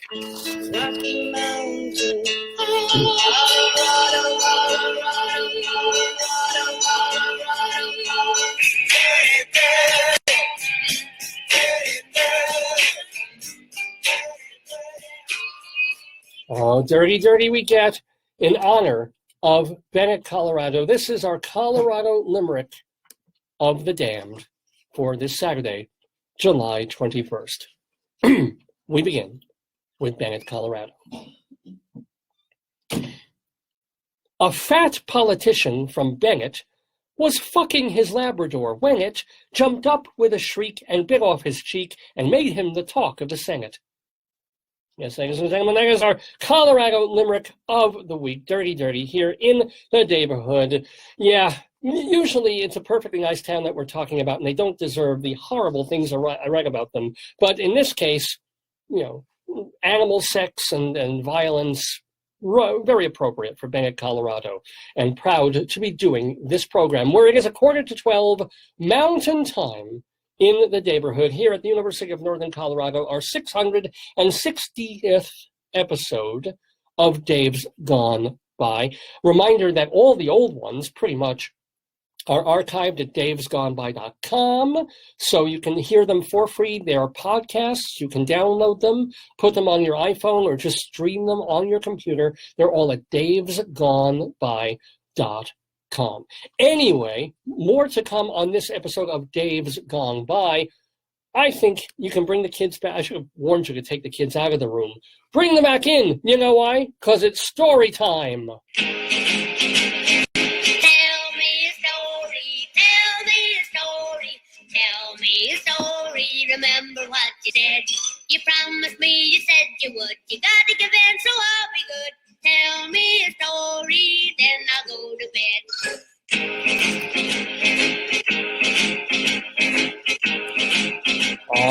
Story time it is. Story time live on Dave's Gone By on this Saturday morning. And of course, we know what our story is going to be, as it has been for the past 4 months. The book that I got from the gas station where we had our car brakes done, A Cow for Hansel by Erna Holyer. I know it says Ernie, but it's written by a woman. Her actual name is Erna. They made her male, presumably to sell more of these books back in 1967. So here's the backstory. We are into like the last quarter or even the last fifth of the book. We're here. Yeah. So briefly as I can tell you, this is a book about Hansel, a poor German farmer boy, presumably pre-World War I. and he has a loving family, but they're very poor, and all their cows died owing to a horrible cattle disease that was taking over Oberhausen, Germany, where they live. So family's really, really low on funds. They send Hansel off a couple of houses down to work for a farmer who's a bit better off. The farmer allows Hans to plow a field where nothing has grown for years. Hans really works it, and he mines wonderful potatoes from the field. And he gets a big harvest going, and he's allowed to take that to market, sell the potatoes, and try and get money for the family so that they can buy a cow, because cows are pretty expensive. Well, he goes to market, but he doesn't make as much money as he had hoped, so he makes just enough money to bring home a sheep and some chickens. As he's coming home, the evil veterinarian, because the bad guy in the story is the veterinarian, he's sort of like the landlord coming for the rent. And he says, look, you still owe me the money that you didn't pay me. Even, I couldn't fix your cows, I couldn't heal them, but you still owe me money. So pay me. And they make a deal that Hans will give him the prize calf that he's able to buy at the market. He isn't able to buy a whole cow, but he can get a calf. So he makes a deal to give him that, but the mother says no.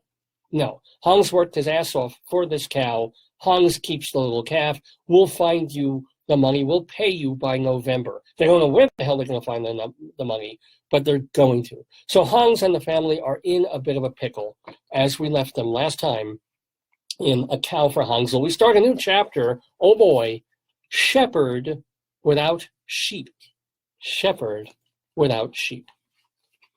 Hunker down by your computers, ladies and gentlemen, and your firesides and your popcorn.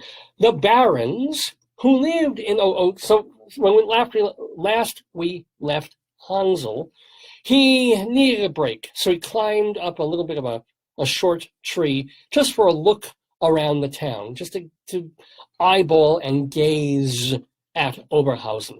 So he's gazing at the town and also a ruined castle that's nearby. The barons who lived in the castle many years ago must have felt as I do as they looked out on their towns, or as they looked out over their towers, Hans thought. Over their toes. People must have appeared to the noble folks in the castle the way the sheep looked to Hans, tiny specks, no more. The gray walls of the ruin loomed through the tree's branches, and from his high perch, Hans could see that the hillside was covered with a thick forest. Two silvery lines gleamed in the distance. Hans finally spotted his potato field by the railroad tracks. What did Mr. Kaiser intend to plant in his field next year, he wondered. Hans decided to climb down. The sheep were grazing contentedly. They'd be all right for a while. He felt he simply had to climb that stately fir tree. The fir's lowest boughs were too high. Even the few dead branches sticking out from the trunk were out of reach. Hans hated to give up his goal after having come this far. He squatted at the tree's base and looked up wistfully. Whist, whist, whist. Golden sunbeams broke through the lacework of the leaves. There was not a sound in the woods. Listen. What was that sound? An acorn dropped out of a tree, plink, and rolled downhill, roly, stopping by Hans's shoes. Leaves rustled. Hans did not move. A small furry animal stirred among the bushes. Maybe it's a rabid bat. No, a red squirrel scampered toward the lost acorn. Scamper, grasped it with both forepaws, and maybe even his 5 paws, and then sat up like a well-trained pet. Without taking its bright eyes off Hans, the squirrel stuck the acorn into its mouth and ran to a nearby oak. Climbing to a high bough, it peered down at Hans as if saying, I've got my acorn back.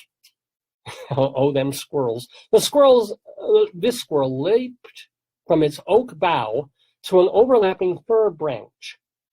Hans gazed in amazement at the squirrel. Who says animals are dumb? He asked himself as a bright idea dawned. If the squirrel could get to the fir tree, why couldn't he? Oh, that Hansel. And remember, earlier in the book, he climbed up at this big carnival thing to reach a big, like, pinata thing of candies and goodies and onions and potatoes and brought that down. So he's a climber, that Hans is. Oh, boy. The squirrel, who said, okay, here. Climbing the oak was an easy matter. Hans eased himself far out on the oak's gnarled bough. Leaning forward, he grasped the overlapping fir branch, but he couldn't seem to get a solid grip. Suddenly, the oak bough snapped in two, flinging Hans through the air, hanging on desperately to the fir bough. After a moment that seemed like an eternity, he managed to lock his legs around the fir branch. Trembling, he pulled himself up. The oak bough lay on the ground a long way down. Hans shuddered. Ooh. He could have been badly injured or killed if he had sailed down with it. "Thank you, dear God," he whispered. "Thank you 1,000 times." After his first shock wore off, Hans looked around and discovered he had climbed the wrong tree. Meanwhile, he's talking about how dumb animals are. The tall, stately fir rose several stone throws away. Hans began climbing down to the fir's lowest bough. Even so, he was a long way from the ground. He let himself fall. Fortunately, he didn't get hurt. He was fed up with tree climbing for a while. Yeah. Okay. A dog barked in the pasture. Alarmed by the by the sudden bleating of the sheep, Hans made his way back to the pasture as rapidly as he could. If something had happened to the sheep, it would be his fault. He emerged from the underbrush. Grabbing up a stick, he ran out into the ravine. In an instant, he took in the whole scene. Uh-oh. Bad news here. A huge dog, a large dog, was thrusting his fangs into the white ewe's left hind leg and pulling the bleating, thrashing sheep to the ground. No, right? What a book. Who would figure that Germans would know about, sadism and stuff? "Get out of here, you dog!" Dog with an identity crisis. Yeah. Oh, and the meh. I'm scared. He got the intestines of the sheep. Ah! Oh, boy. "Get out of here, you dog!" Hans yelled and hurled his stick at the dog.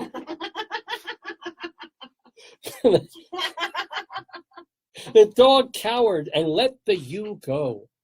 "Get going, you cur!" Hans threatened with his arm, because everybody talks like that. The dog bared his teeth and snarled. Then, as Hans stooped and picked up another stick, the dog leaped for his back. Hans fought off the growling attacker. "I'm not afraid of your kind," Hans glowered back. "I'll show you who's master around here. Attacking a helpless sheep. Jumping me. You ought to be ashamed of yourself, you cur." I love how my accent goes from English to German to British. Meanwhile, Hans charged the attacker. The dog pulled his tail between his legs and loped off towards Oberhausen. "If I had a sling, I'd teach you to leave helpless sheep alone," shouted Hans as he hurled his stick after the dog's shaggy form. Hans's concern now was for his scattered flock. He searched the ravine, but the sheep were all gone. Had they run off to their old barn? Hans hurried to Hugelfing. How dare you say that? Yeah, I hurry to Hugelfing every time I watch Girlfriend's Guide to Divorce. But, footsore and out of breath, he knocked at the farmer's door. "Have you seen our sheep? A vicious dog attacked them in the pasture," Hans panted. You have to put the verb first so I can actually do it properly. "Sure haven't," replied the farmer. "Perhaps they're roaming through the village. Why don't you look?" There was no trace of the sheep in the village. Hans was getting desperate. He returned to the ravine. The sun had already dipped below the mountains, but he continued to search. Gray night mist was rapidly settling over the ravine. Hans called the sheep. "Sheep! Sheep!" That's me, actually. That's not Hans, really. A voice too strange to be his own echoed back. Hans buttoned his jacket tight. He did not like this spooky place. The shadows of night deepened. A large bird glided to the ruin. Hans retrieved his rucksack and decided to get out of this place soon. The moon would be up late tonight. Ooh! Quavered a mournful... No. This is a mournful night creature. Hans stumbled through the ravine. In the distance, he heard a dog howling. Ooh! Racing to the ravine's exit, he ran all the way home. What happened to... Oh, this is where Hans's mother comes in, who is generally played by our couch potato chicken, Mrs. Bakbagak. Hello. Mrs. Bakbagak, as Hans's mother, said, "What happened to you, Hansel?" Mama inquired of the pale-faced Hans. "I heard the little death owl, Mama." Oh, God. There's nothing more terrifying than the little death owl. Yeah. Mama brushed damp hair strands from Hans's face under the faucet. Mama also set a bowl of soup on the table and made sure Hans ate. After supper, she said, "And now, let's go do something about those ugly scratches." Mama pointed at Hans's torn hands. David, I think that the chicken's up for a Tony. Oh, I hope so. I think, and a Nobel for no particular reason. "Do I have to, Mama?" "Yes, you have to." "We don't want them to get infected, Hansel." So Mama brought iodine and bandages. I guess this was before Neosporin. Yes. And let's see. Papa entered the kitchen. Oh, no. He looked tired. "Where are our sheep, Hansel?" "I'm afraid they are lost, Papa," Hans explained. "This is the last straw," Papa groaned, because Papa had been to Starbucks and he knows that they're discontinuing the straws there. Wow. "What do you mean?" Hans asked. "Since you're a partner in this family, you might as well know." Papa dropped on his chair. Hans braced himself. Right. Hans, what do you do? He braced himself for the worst. And he was eating some Wurst at the time. "Mama and I figured up our debits and credits, the money we owe and the money we can scratch up, and the ends do not meet. They just don't meet." Papa looked sick. "Can't we borrow some money, Papa?" Papa's worry lines deepened. "We have borrowed much too much already, Hansel. The bank demands repayment of the loan on the 1st of November, and the veterinarian says he will go to court if he isn't paid by that date. Then they will take the farm away from us." "Take our farm? They can't do that, Papa. This is our home. Where would we go?" Hans exclaimed in dismay. "We could live in the big city with Uncle Johann and Aunt Marie until I find some kind of job," Papa replied. "But, Papa, a farmer like you could never be happy in the big city. Besides, we can't leave Grandpa's and Grandma's grave." What a happy little child he is, isn't he? Who would decorate their graves with flowers? Oh. The court wouldn't worry about that, Hansel. Papa rested his head, excuse me, in his big calloused hands. "There must be something we can do. We must think of something." Many ideas popped into Hans's mind, but no solutions. "We must pray." Oh, here's Mama again. "We must pray for God's help, Hansel." Mama tried to encourage them, but her eyes brimmed with tears. Poor everybody. The big city was a cold and crowded place. Hans had unpleasant memories of his visit to Uncle Johann's apartment. Not that he didn't like Uncle Johann and his family, he did, but the city people did not seem friendly. There were lots of people everywhere, but they always seemed to walk past one another like perfect strangers. That's the way you are in a city. You don't want to get raped. Nobody bade anybody else good day or asked about his health. Uncle Johann said people must be introduced in order to talk to one another. Hans was always glad to return to the village after a visit to the big city. "Let us not give up hope," Hans comforted. his father. The 1st of November is still a whole week away. God will help us. God has really done a whole lot for this family so far, right? God will help us. Next day, after school, Hans set out again to look for his lost sheep. The ravine looked so familiar in daylight that he wondered why he should have been so scared the night before. But after hours of searching in vain, Hans despaired over the family's hopeless prospect. No cow, no sheep, no farm, no shit. I can't add that last part. The family's summer-long efforts had seemed to come to nothing. Exhausted and heartsick, Hans flung himself into the grass and buried his face in his arms. Try as he might, he could not hold back his tears any longer. Oh my goodness. What a happy little story we have from A Cow for Hansel, copyright 1967 by Erna Holyer, here on Dave's Gone. I'm hoping Facebook won't start cutting me off for doing copyrighted material from her. I mean, she's been dead for about a decade, but maybe a family or something. Anyway, A Cow for Hansel, every week, StoryTime on the Dave's Gone By Facebookio program of the stream. It is 12:04 in the afternoon, Mountain Time, 2:04 Eastern Time. We do Dave's Gone By every Saturday from 9 until noonish Mountain. From the auspices of the University of Northern Colorado, Dave Lefkowitz here, my darling and adorable wife behind me there. We love doing this program. We love to hear from you. So if you want to give me any suggestions, you want to talk to me, leave me some messages. Remember, you can, of course, do that right here on Facebook. Radio Dave Lefkowitz is our Facebook page. Just message me here either when the show is going on or later in the day. It's Radio Dave Lefkowitz.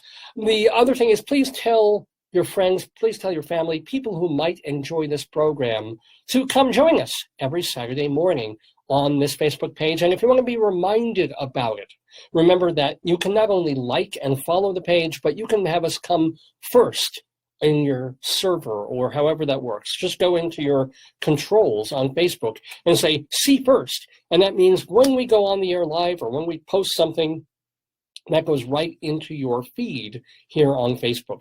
Now, you can also get in touch with me the old-fashioned way. Drop me an email, davesgoneby@aol.com. Dave, like my name, davesgoneby@aol.com. I do read my mail. I often respond to it. So drop me a line. I want to hear from you. Suggestions, thoughts, shout-outs, all of it. davesgoneby@aol.com, davesgoneby.com, where the archives reside of every show we've ever done, and even a separate archive of all the interviews that we've conducted on the show. For example, Al Stewart, earlier in the show today. He is now a friend of the Daverhood, and that's what we call folks who've been on the program in months and years past. Friends of the Daverhood, we like to keep tabs on what they've been up to. Because they'll come on the show when they're in a show on or off Broadway, or they've released an album, or they've written a book, and then years later, of course, they're doing other things. Well, we're proud that they're part of our family. We like to keep you up to date on what they're up to in this segment called Friends of the Daverhood.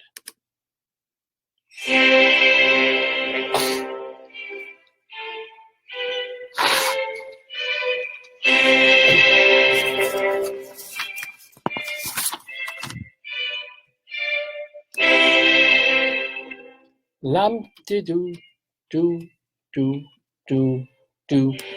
So a little Haydn in the background as we seek out our friends of the Daverhood this week. So it's Haydn Go Seek. Okay. Anyway, let's see how our friends are doing and what they're up to. Gotta give a bit of a congratulations to our actor friend Hal Linden. Of course, you remember him from Barney Miller. Well, Hal Linden is starring in the independent film The Samuel Project, and they've just found a distributor. It will be coming out of a Los Angeles outfit called In8 Releasing. So that film will be distributed to 25 major markets in September. Congratulations to Hal Linden on that. Tonight at Joey Harrison's River House in Forked River, New Jersey, probably a sister city to Bennett, Colorado. But no, in Forked River, New Jersey, It's actually an outlet of Catch a Rising Star. Gilbert Gottfried, our comedian friend, he will be playing tonight in Forked River, New Jersey. So go and get Forked.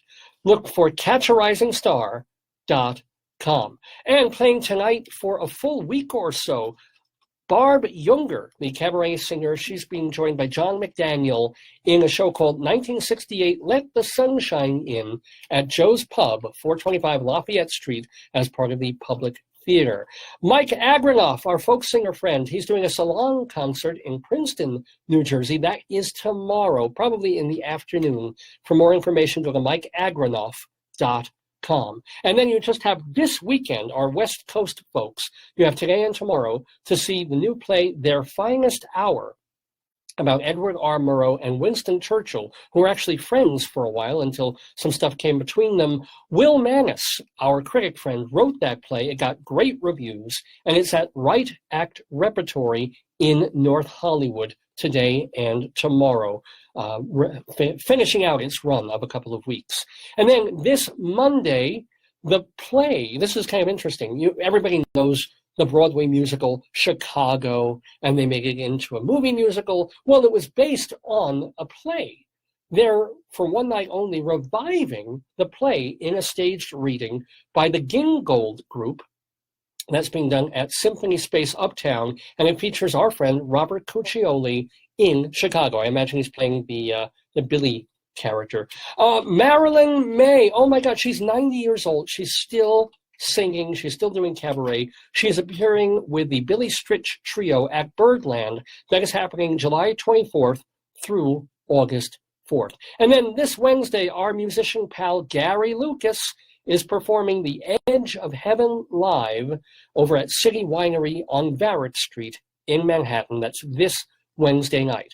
This Thursday night, July 26th, you can see our friend Stephanie D'Abruzzo, original cast member of Avenue Q. Well, that show is having its 15th anniversary. You know, it was off-Broadway at the Vineyard Theater, and then they brought it to Broadway. It was this huge hit. I think it won the Tony Award. And then they kept it going. It's still playing off-Broadway now at, I think, New World Stages. And so for the 15th anniversary, they're bringing back original cast members of the show just to do a song or two, and Stephanie D'Abruzzo will be there this Thursday night with the Avenue Q crew.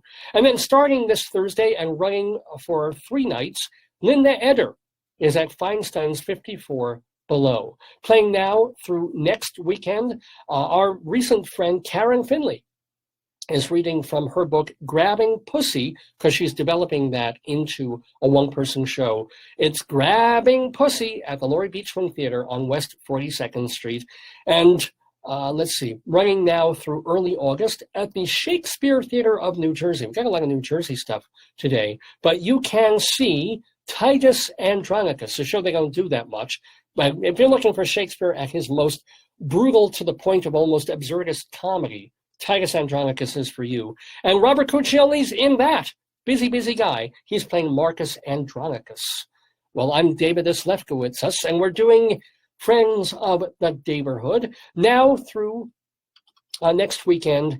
If you happen to be in Poughkeepsie, New York, you can see the production of this new musical with perhaps Broadway intentions. It's called The Waves, and it features Raul Esparza and our friend Alice Ripley. That is happening at the Vassar New York Stage Powerhouse Theater, Poughkeepsie, New York. I can't get that stuff straight, but it's up there in Poughkeepsie, New York. Go look for it.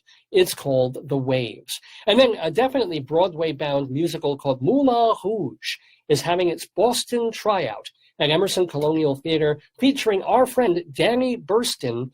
That is happening now through the first week of August, and reminding you that you have only about 2 or 3 weeks left to go see on Broadway A Bronx Tale, the musical version of Chaz Palminteri's play that is written by Palminteri, Glenn Slater, and Alan Menken, 3 friends of the Daverhood on this musical, and Chaz is in the show for the rest of the run. He's playing a major part.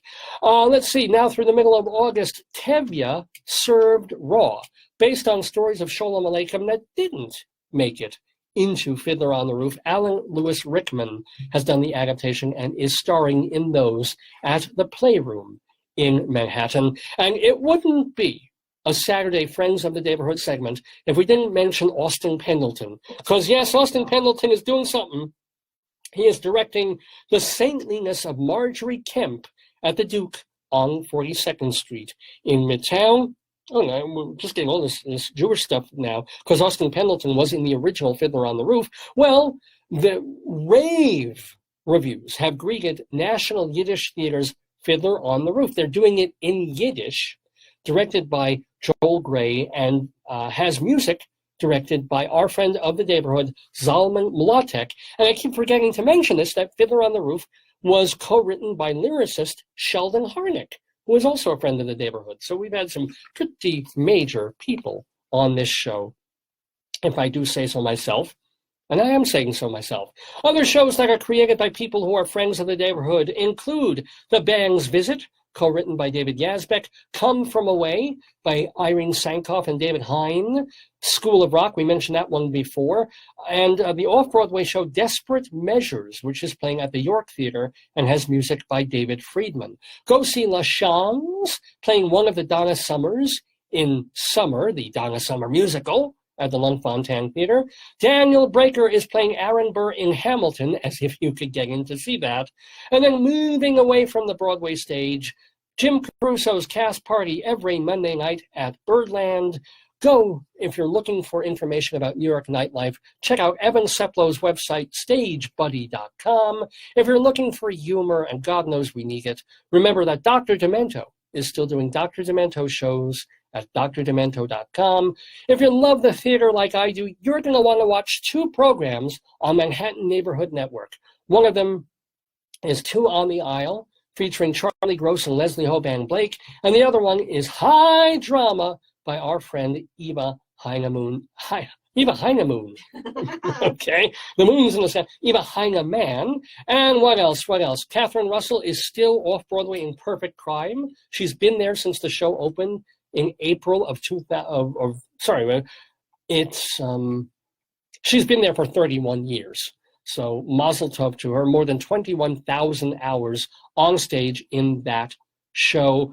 Finally, read Will Mannis's reviews of California Theater in TotalTheater.com, and Bob Cudmore doing podcasts of upstate New York history at BobCudmore.com. And those, my God, are the friends of the Daverhood, my friends. Woo!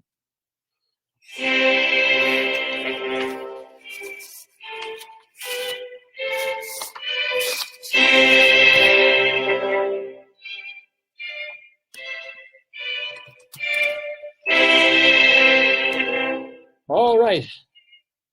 Got one more bit of business to do on this episode of the Dave's Gone By Facebookio program of the stream, because we've done so much already, right? We've had Al Stewart, we did Potato News and Greeley Crimes and Old Times, we went inside Broadway, but do we have more for you? Yes, we do, because this is our Saturday segue of songs in the news. If Facebook would allow me to do it, we'll see how far we come with that. But here's the basic idea of this segment. I play a little bit of music, almost like Name That Tune, but instead of naming the tune, your job is to name the reason we're playing that tune. So it could be connected to something that happened in the news, current events, that the title of the song makes you think of, the artist doing the song, the theme of the song. That's your job, to enjoy the little bit of music I can play and then figure out, aha, I know why Dave is playing that song. Let's begin with this one.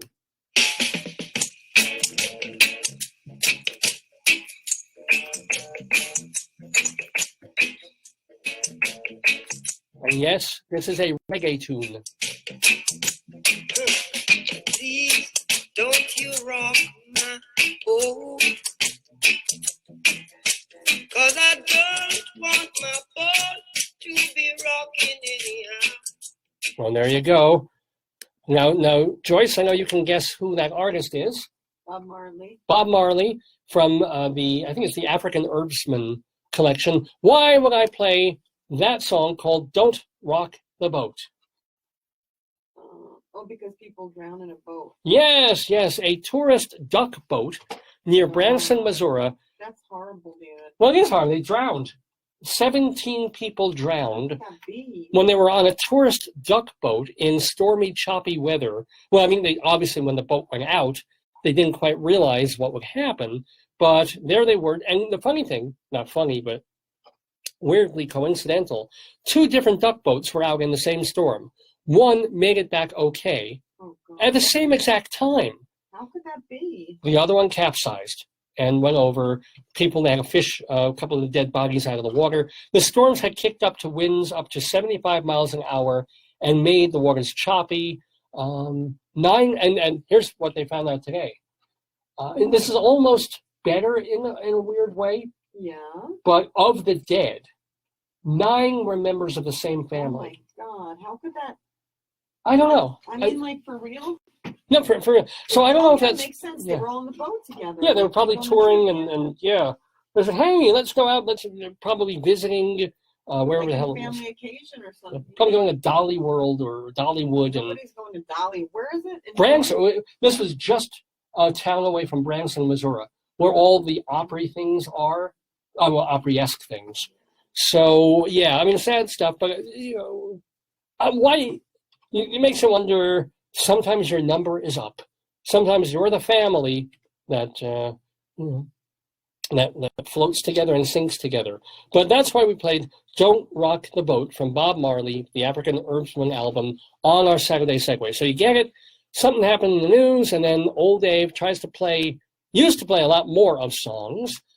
Let's see if, if you remember this one, or if you know the words. Enjoy.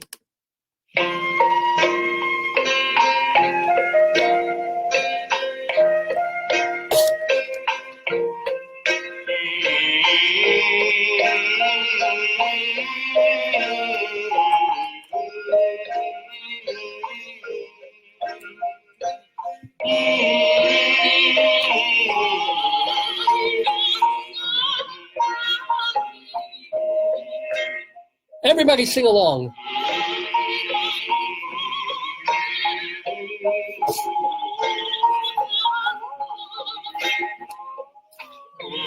Follow the bouncing tater.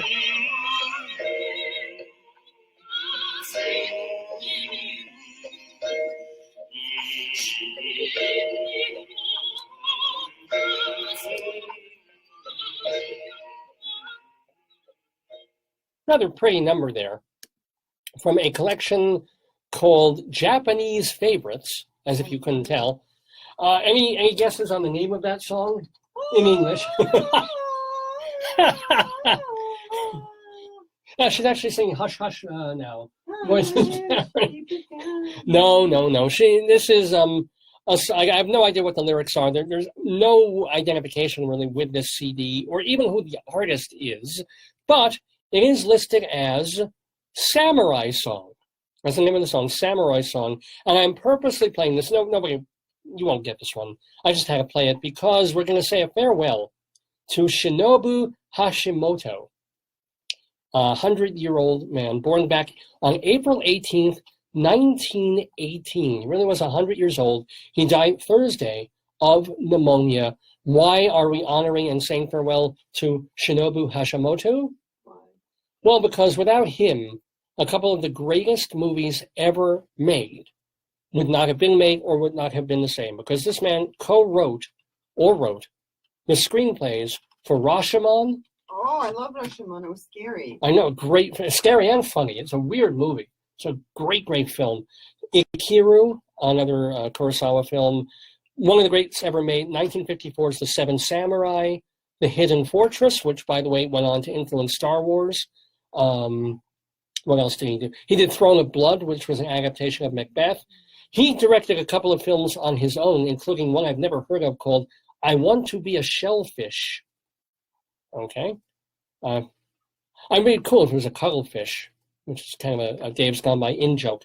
But yeah, so unfortunately we lost Shinobu Hashimoto this past week. If you've never seen some of these movies, and oh my God, The Seven Samurai, I remember when our professor at NYU, when I was in film school, was trying to show us film art and foreign films. and he chose The Seven Samurai and said, it's a little over 3 hours long. It will not feel like 3 hours long. And boy, was he right. That movie just goes by. And of course, Seven Samurai influenced The Magnificent Seven, the Yul Brynner film, and then that was made into a remake as well. If you've never seen, take a morning or an afternoon, 3+ hours out of your day, sit down there, darken the room, get it on a big screen, and truly watch one of the greatest movies ever made. And thank you to Shinobu Hashimoto for helping create such great cinematic art. We will miss you. Okay, let's move on to another song as part of our Saturday Segue on this Saturday, July 21st, 2018, on the Day of Gone By Facebookio program of the stream. Kind of funny and completely coincidental. Like Al Stewart mentioned Richard Thompson, because this is one of his relatives.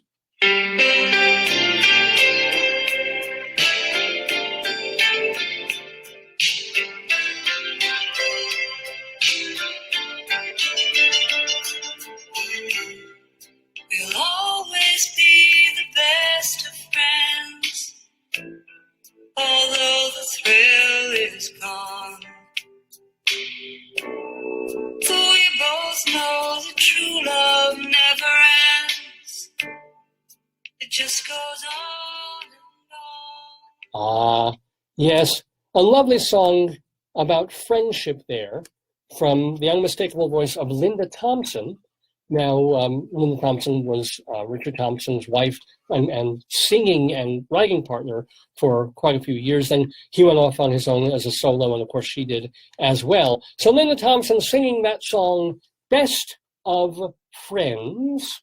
Who, maybe you can get this one, hun, who are the best of buddies? I don't know. Oh my gosh. Even though they're from totally different countries, totally different ideologies. One of them is a crazy dictator, and the other is the head of Russia. Trump and Putin. Yes, Donald Trump and Vladimir Putin are the best of friends, because you remember earlier in this week, he went to Helsinki, he met with Putin to talk about a bunch of stuff, and then had an impromptu semi-press conference with Vladimir Putin sitting right there, and Donald Trump starting to talk about Hillary Clinton, the missing emails, and blasting his own Justice Department and Robert Mueller and the investigation into, well, both collusion, but mainly of Russian tampering and hacking into the 2016 election, and essentially believing Vladimir Putin, saying, well, we didn't do anything, over his own FBI and Justice Department. And of course, a day later, even Republicans were looking at Donald Trump and going, what the fuck is in your head? And then Trump and Huckabee had to backtrack and say, no, we didn't really mean that. And if Vladimir is lying to me, oh boy, I'll be so sad. And I'm not going to bring him a box of candies next time. And I will be the worst enemy that Russia has ever had. So, typical Trump, he'll say one thing here, he'll say another thing there. I think the whole problem with Trump, even though he does some really good things, but what makes him an idiot half the time is just, and nobody brings this up, but I remember when he was campaigning, they said that one thing about him is that he sleeps 4 or 5 hours a day, right? And he may take cat naps here and there, but the man is living on about 30 hours of sleep a week, where the rest of us need 40 or 45 or 50 hours to really be at our best, to really be compos mentis, because you can function on 5 hours of, but it messes with your head. It messes with your consciousness. You're stumbling around and you kind of know what you're doing, but you're not. I know when I'm sleep deprived and I'm trying to write something, I make more mistakes that I don't even notice. I stumble over words even more than I do here on camera doing this show. And I feel like I'm not myself. Donald Trump is relentlessly not himself 24/7. So, he gets energy. I'm sure he gets boosts from, having a chocolate bar before he goes to meet somebody. But when he's there, he'll say crazy, stupid shit. And then he has to walk it back and say some more crazy, stupid shit. So I'm telling you, if he could find a sleep specialist, maybe get himself a MyPillow and one of those sleep number beds that they bought for Bob Dylan, we would have a completely different president. We would not only have a really strong economy, which we do have under his watch, but you wouldn't be worried about the immigrants. He says, oh, we'll process the immigrants. So he'd figure out a cure for the healthcare issue, right? He wouldn't be so pissed off at transgender people trying to get in the military. It would be great. It'd be amazing. Just get some sleep, Donald, and stop putting us through your particular surreal yellow submarine dream of the world. Or I guess for him it'd be an orange submarine, come to think of it. But anyway, we played Best of Friends for Donald and his bosom buddy, his BFF, his bae, Vladimir Putin. All right, we got one more song to play as part of our Saturday segue on the Dave's Gone By Facebookio program of the stream. We're staying political with this one to an extent.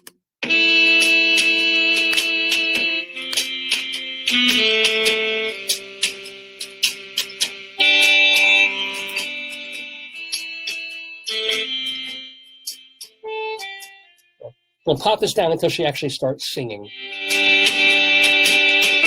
In my platforms, I hit the flow. Fell face down, didn't help my brain out. Then my baby came before I found the magic. Well, I'm going to pop this down so we don't get killed by Facebook. Beyond the walls, the fantasy of what you wanted me to be.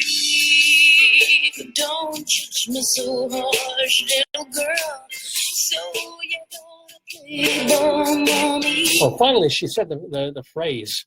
God, when they don't say the phrase early in the song, I'm always worried that Facebook will say, "Oh, you're done. We're stopping you." But no, she said it. She finally said it. That was Tori Amos from which album? From the Choir Girl Hotel, with a song. If I tell you the title of the song, can you guess what the reason is that I'm playing it? Oh my God, that song is 20 years old now. It's called Playboy Mommy. Forget the mommy part, but Playboy Mommy part. What happened yesterday in the news? I don't know, Mommy?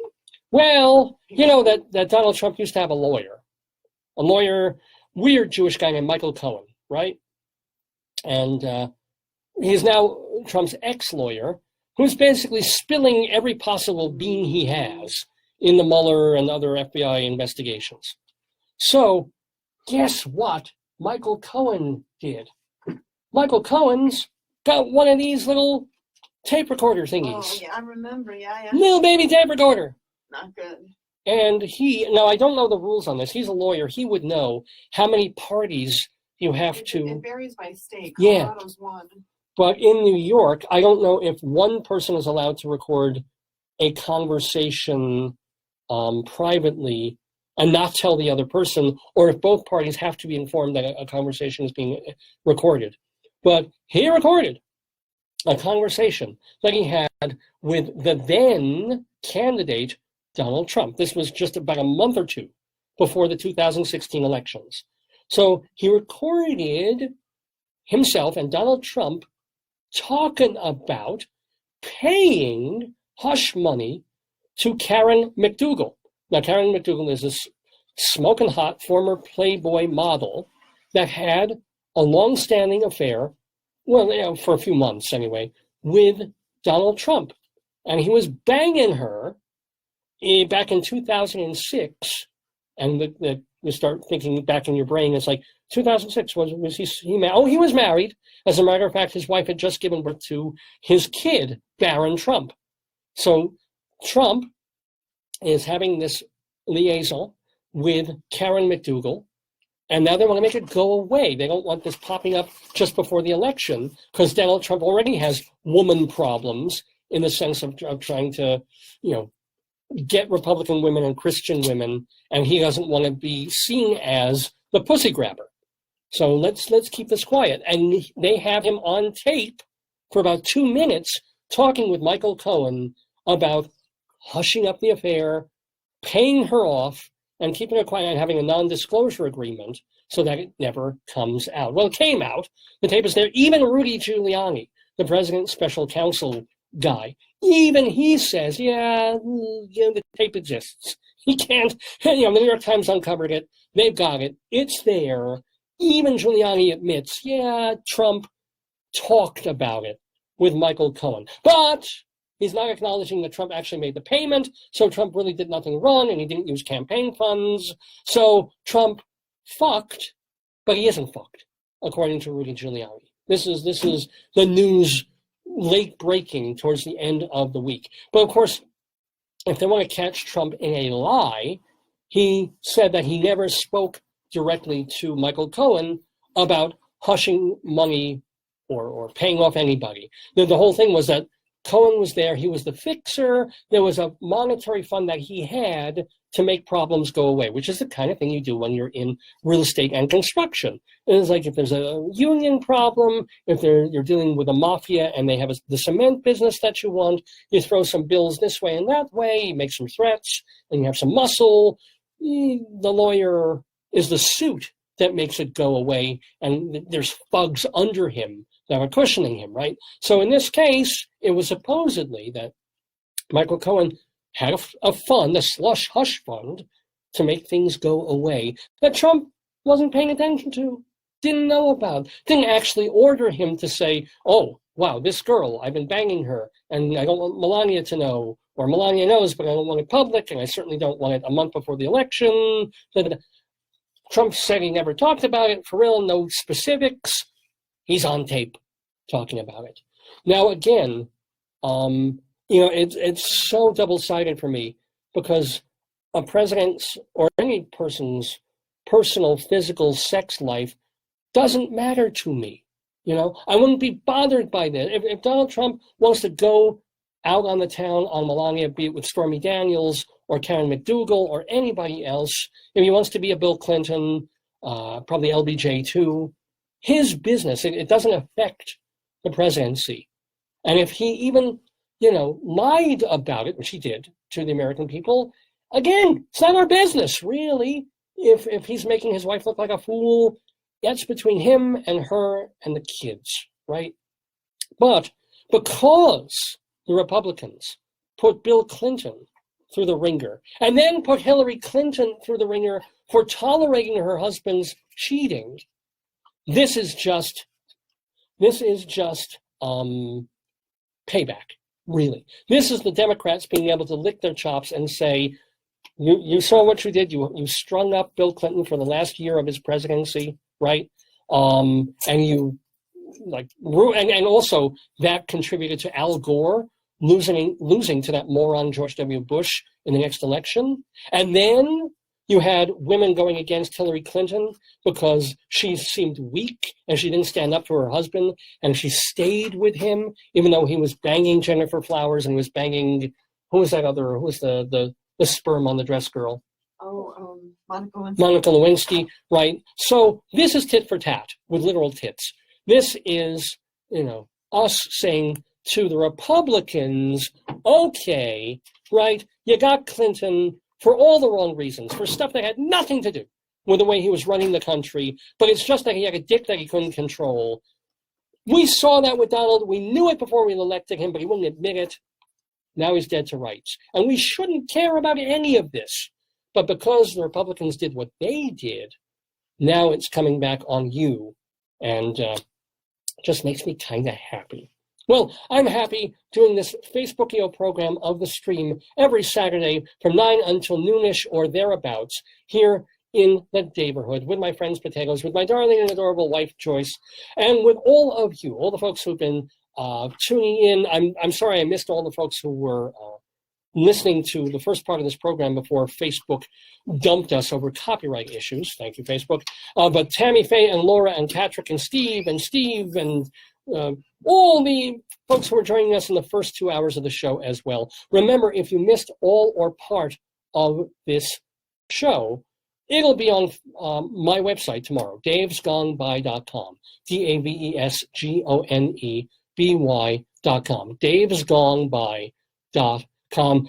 This show will be archived there, hopefully with a video, but also the main thing is it's a radio show, the whole audio, and I'm going to put in a bit more Al Stewart music, because we really didn't get to, thanks to copyright stuff, got to play virtually none of the stuff that he's known for. So, yeah, just go to davesgoneby.com. You'll find it there. You'll find all the archives there, pictures of the show. You can also write to me at davesgoneby@aol.com.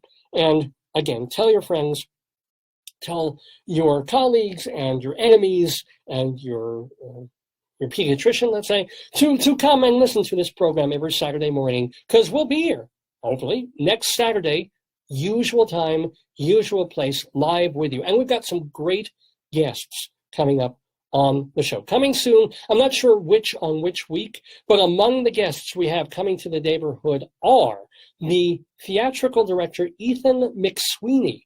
Now, he's just taken a big position. He's going to be directing a Shakespeare theater in Virginia, in Stanton, Virginia, where they do an indoor Shakespeare theater in a theater that's configured just the way William Shakespeare had his indoor theater back in the late 1500s, early 1600s. So very, very cool, right? Ethan McSweeney, he's also directed on Broadway. He did the revival of The Best Man, and off-Broadway he did a play called Never the Sinner. So we're going to talk to him about Shakespeare, about directing, and about the responsibility of taking over a big theater and doing Shakespeare in Virginia. That's Ethan McSweeney.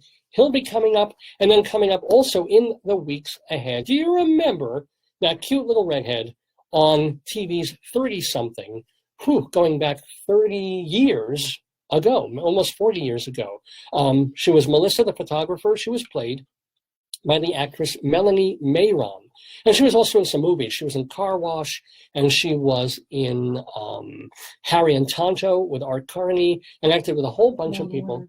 Law and Order. Was she really? Yeah. Oh, wow. She every name an actor, they were on Law and Order. She was on Law and Order. And the main thing is, over the past couple of years, she's been directing even more than she's been acting. And so she's started directing movies, and she's directed a ton of TV shows. So Melanie Mayron will be in the Daverhood because she has directed a new movie. It's a beautifully shot film about a mother, a daughter, a grandma, and the grandma has a secret. The grandma, she was married reasonably happily for many years, but over one particular summer, she fell in love with someone else. She fell in love with a girl. Mm-hmm. And yes, the movie does have a love scene, a sex scene, there's nudity. Go see it. And what the hell is it called? It's, wow. It's called Naked Lesbian Love Story Movie. Something. I forget. But anyway, it's Melanie Mayron. She'll talk about it in the Daverhood in a week or 2 or 3 here on Dave's Gone By. Well, I thanked all you folks for listening. I've certainly got to thank Al Stewart for joining us in the Daverhood. Remember that he will be at the Bolton Center in Bayshore, Long Island. That is happening tomorrow night, July 22nd. Go see Al Stewart. And by the way, thank you to, and this is the man's real name, Woo Jung Jung of Chapman Management for helping set up that Al Stewart interview. Thank you, Woo Jung Jung, for making that happen. Thank you to Rabbi Saul Solomon, founder and spiritual leader of Temple Sons of Bitches in Great Neck, New York. Rabbi Saul has his own website, shalomdammit.com. Shalom, D-A-M-M-I-T, shalomdammit.com. You can read and hear his rabbinical reflections there, as well as watch his hilarious TV show and his one-man show that he did years ago at the Richmond Shepherd Theater, Shalom Dammit, an evening with Rabbi Saul Solomon. So thanks to all of those folks. Thank you so much for tuning in and watching and listening and telling others about the program. Thank you to my darling and adorable, where is she? She's over there. Adorable wife, Joyce, for being part of the program and for being part of my life every day, every minute. We'll be back, Lord willing, in a week with a brand new episode, the 661st episode of Dave's Gone By. Until that time, remember that, as Al Stewart said, time passages. Wow, look at badly segued, but still, yeah, time passes through its passages, and gone by.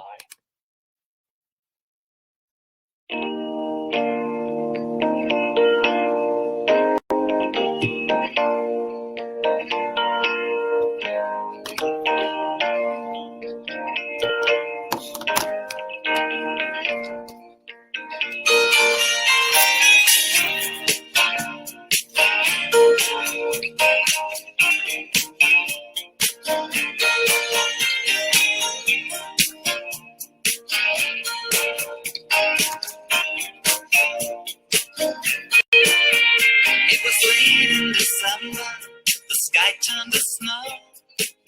All around the day was going down slow. Night like a road.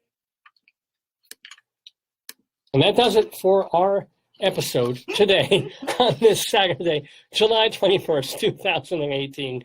I'm Dave Lefkowitz. I'll see you in a week. Have a great one. Bye-bye. Do you want the tape?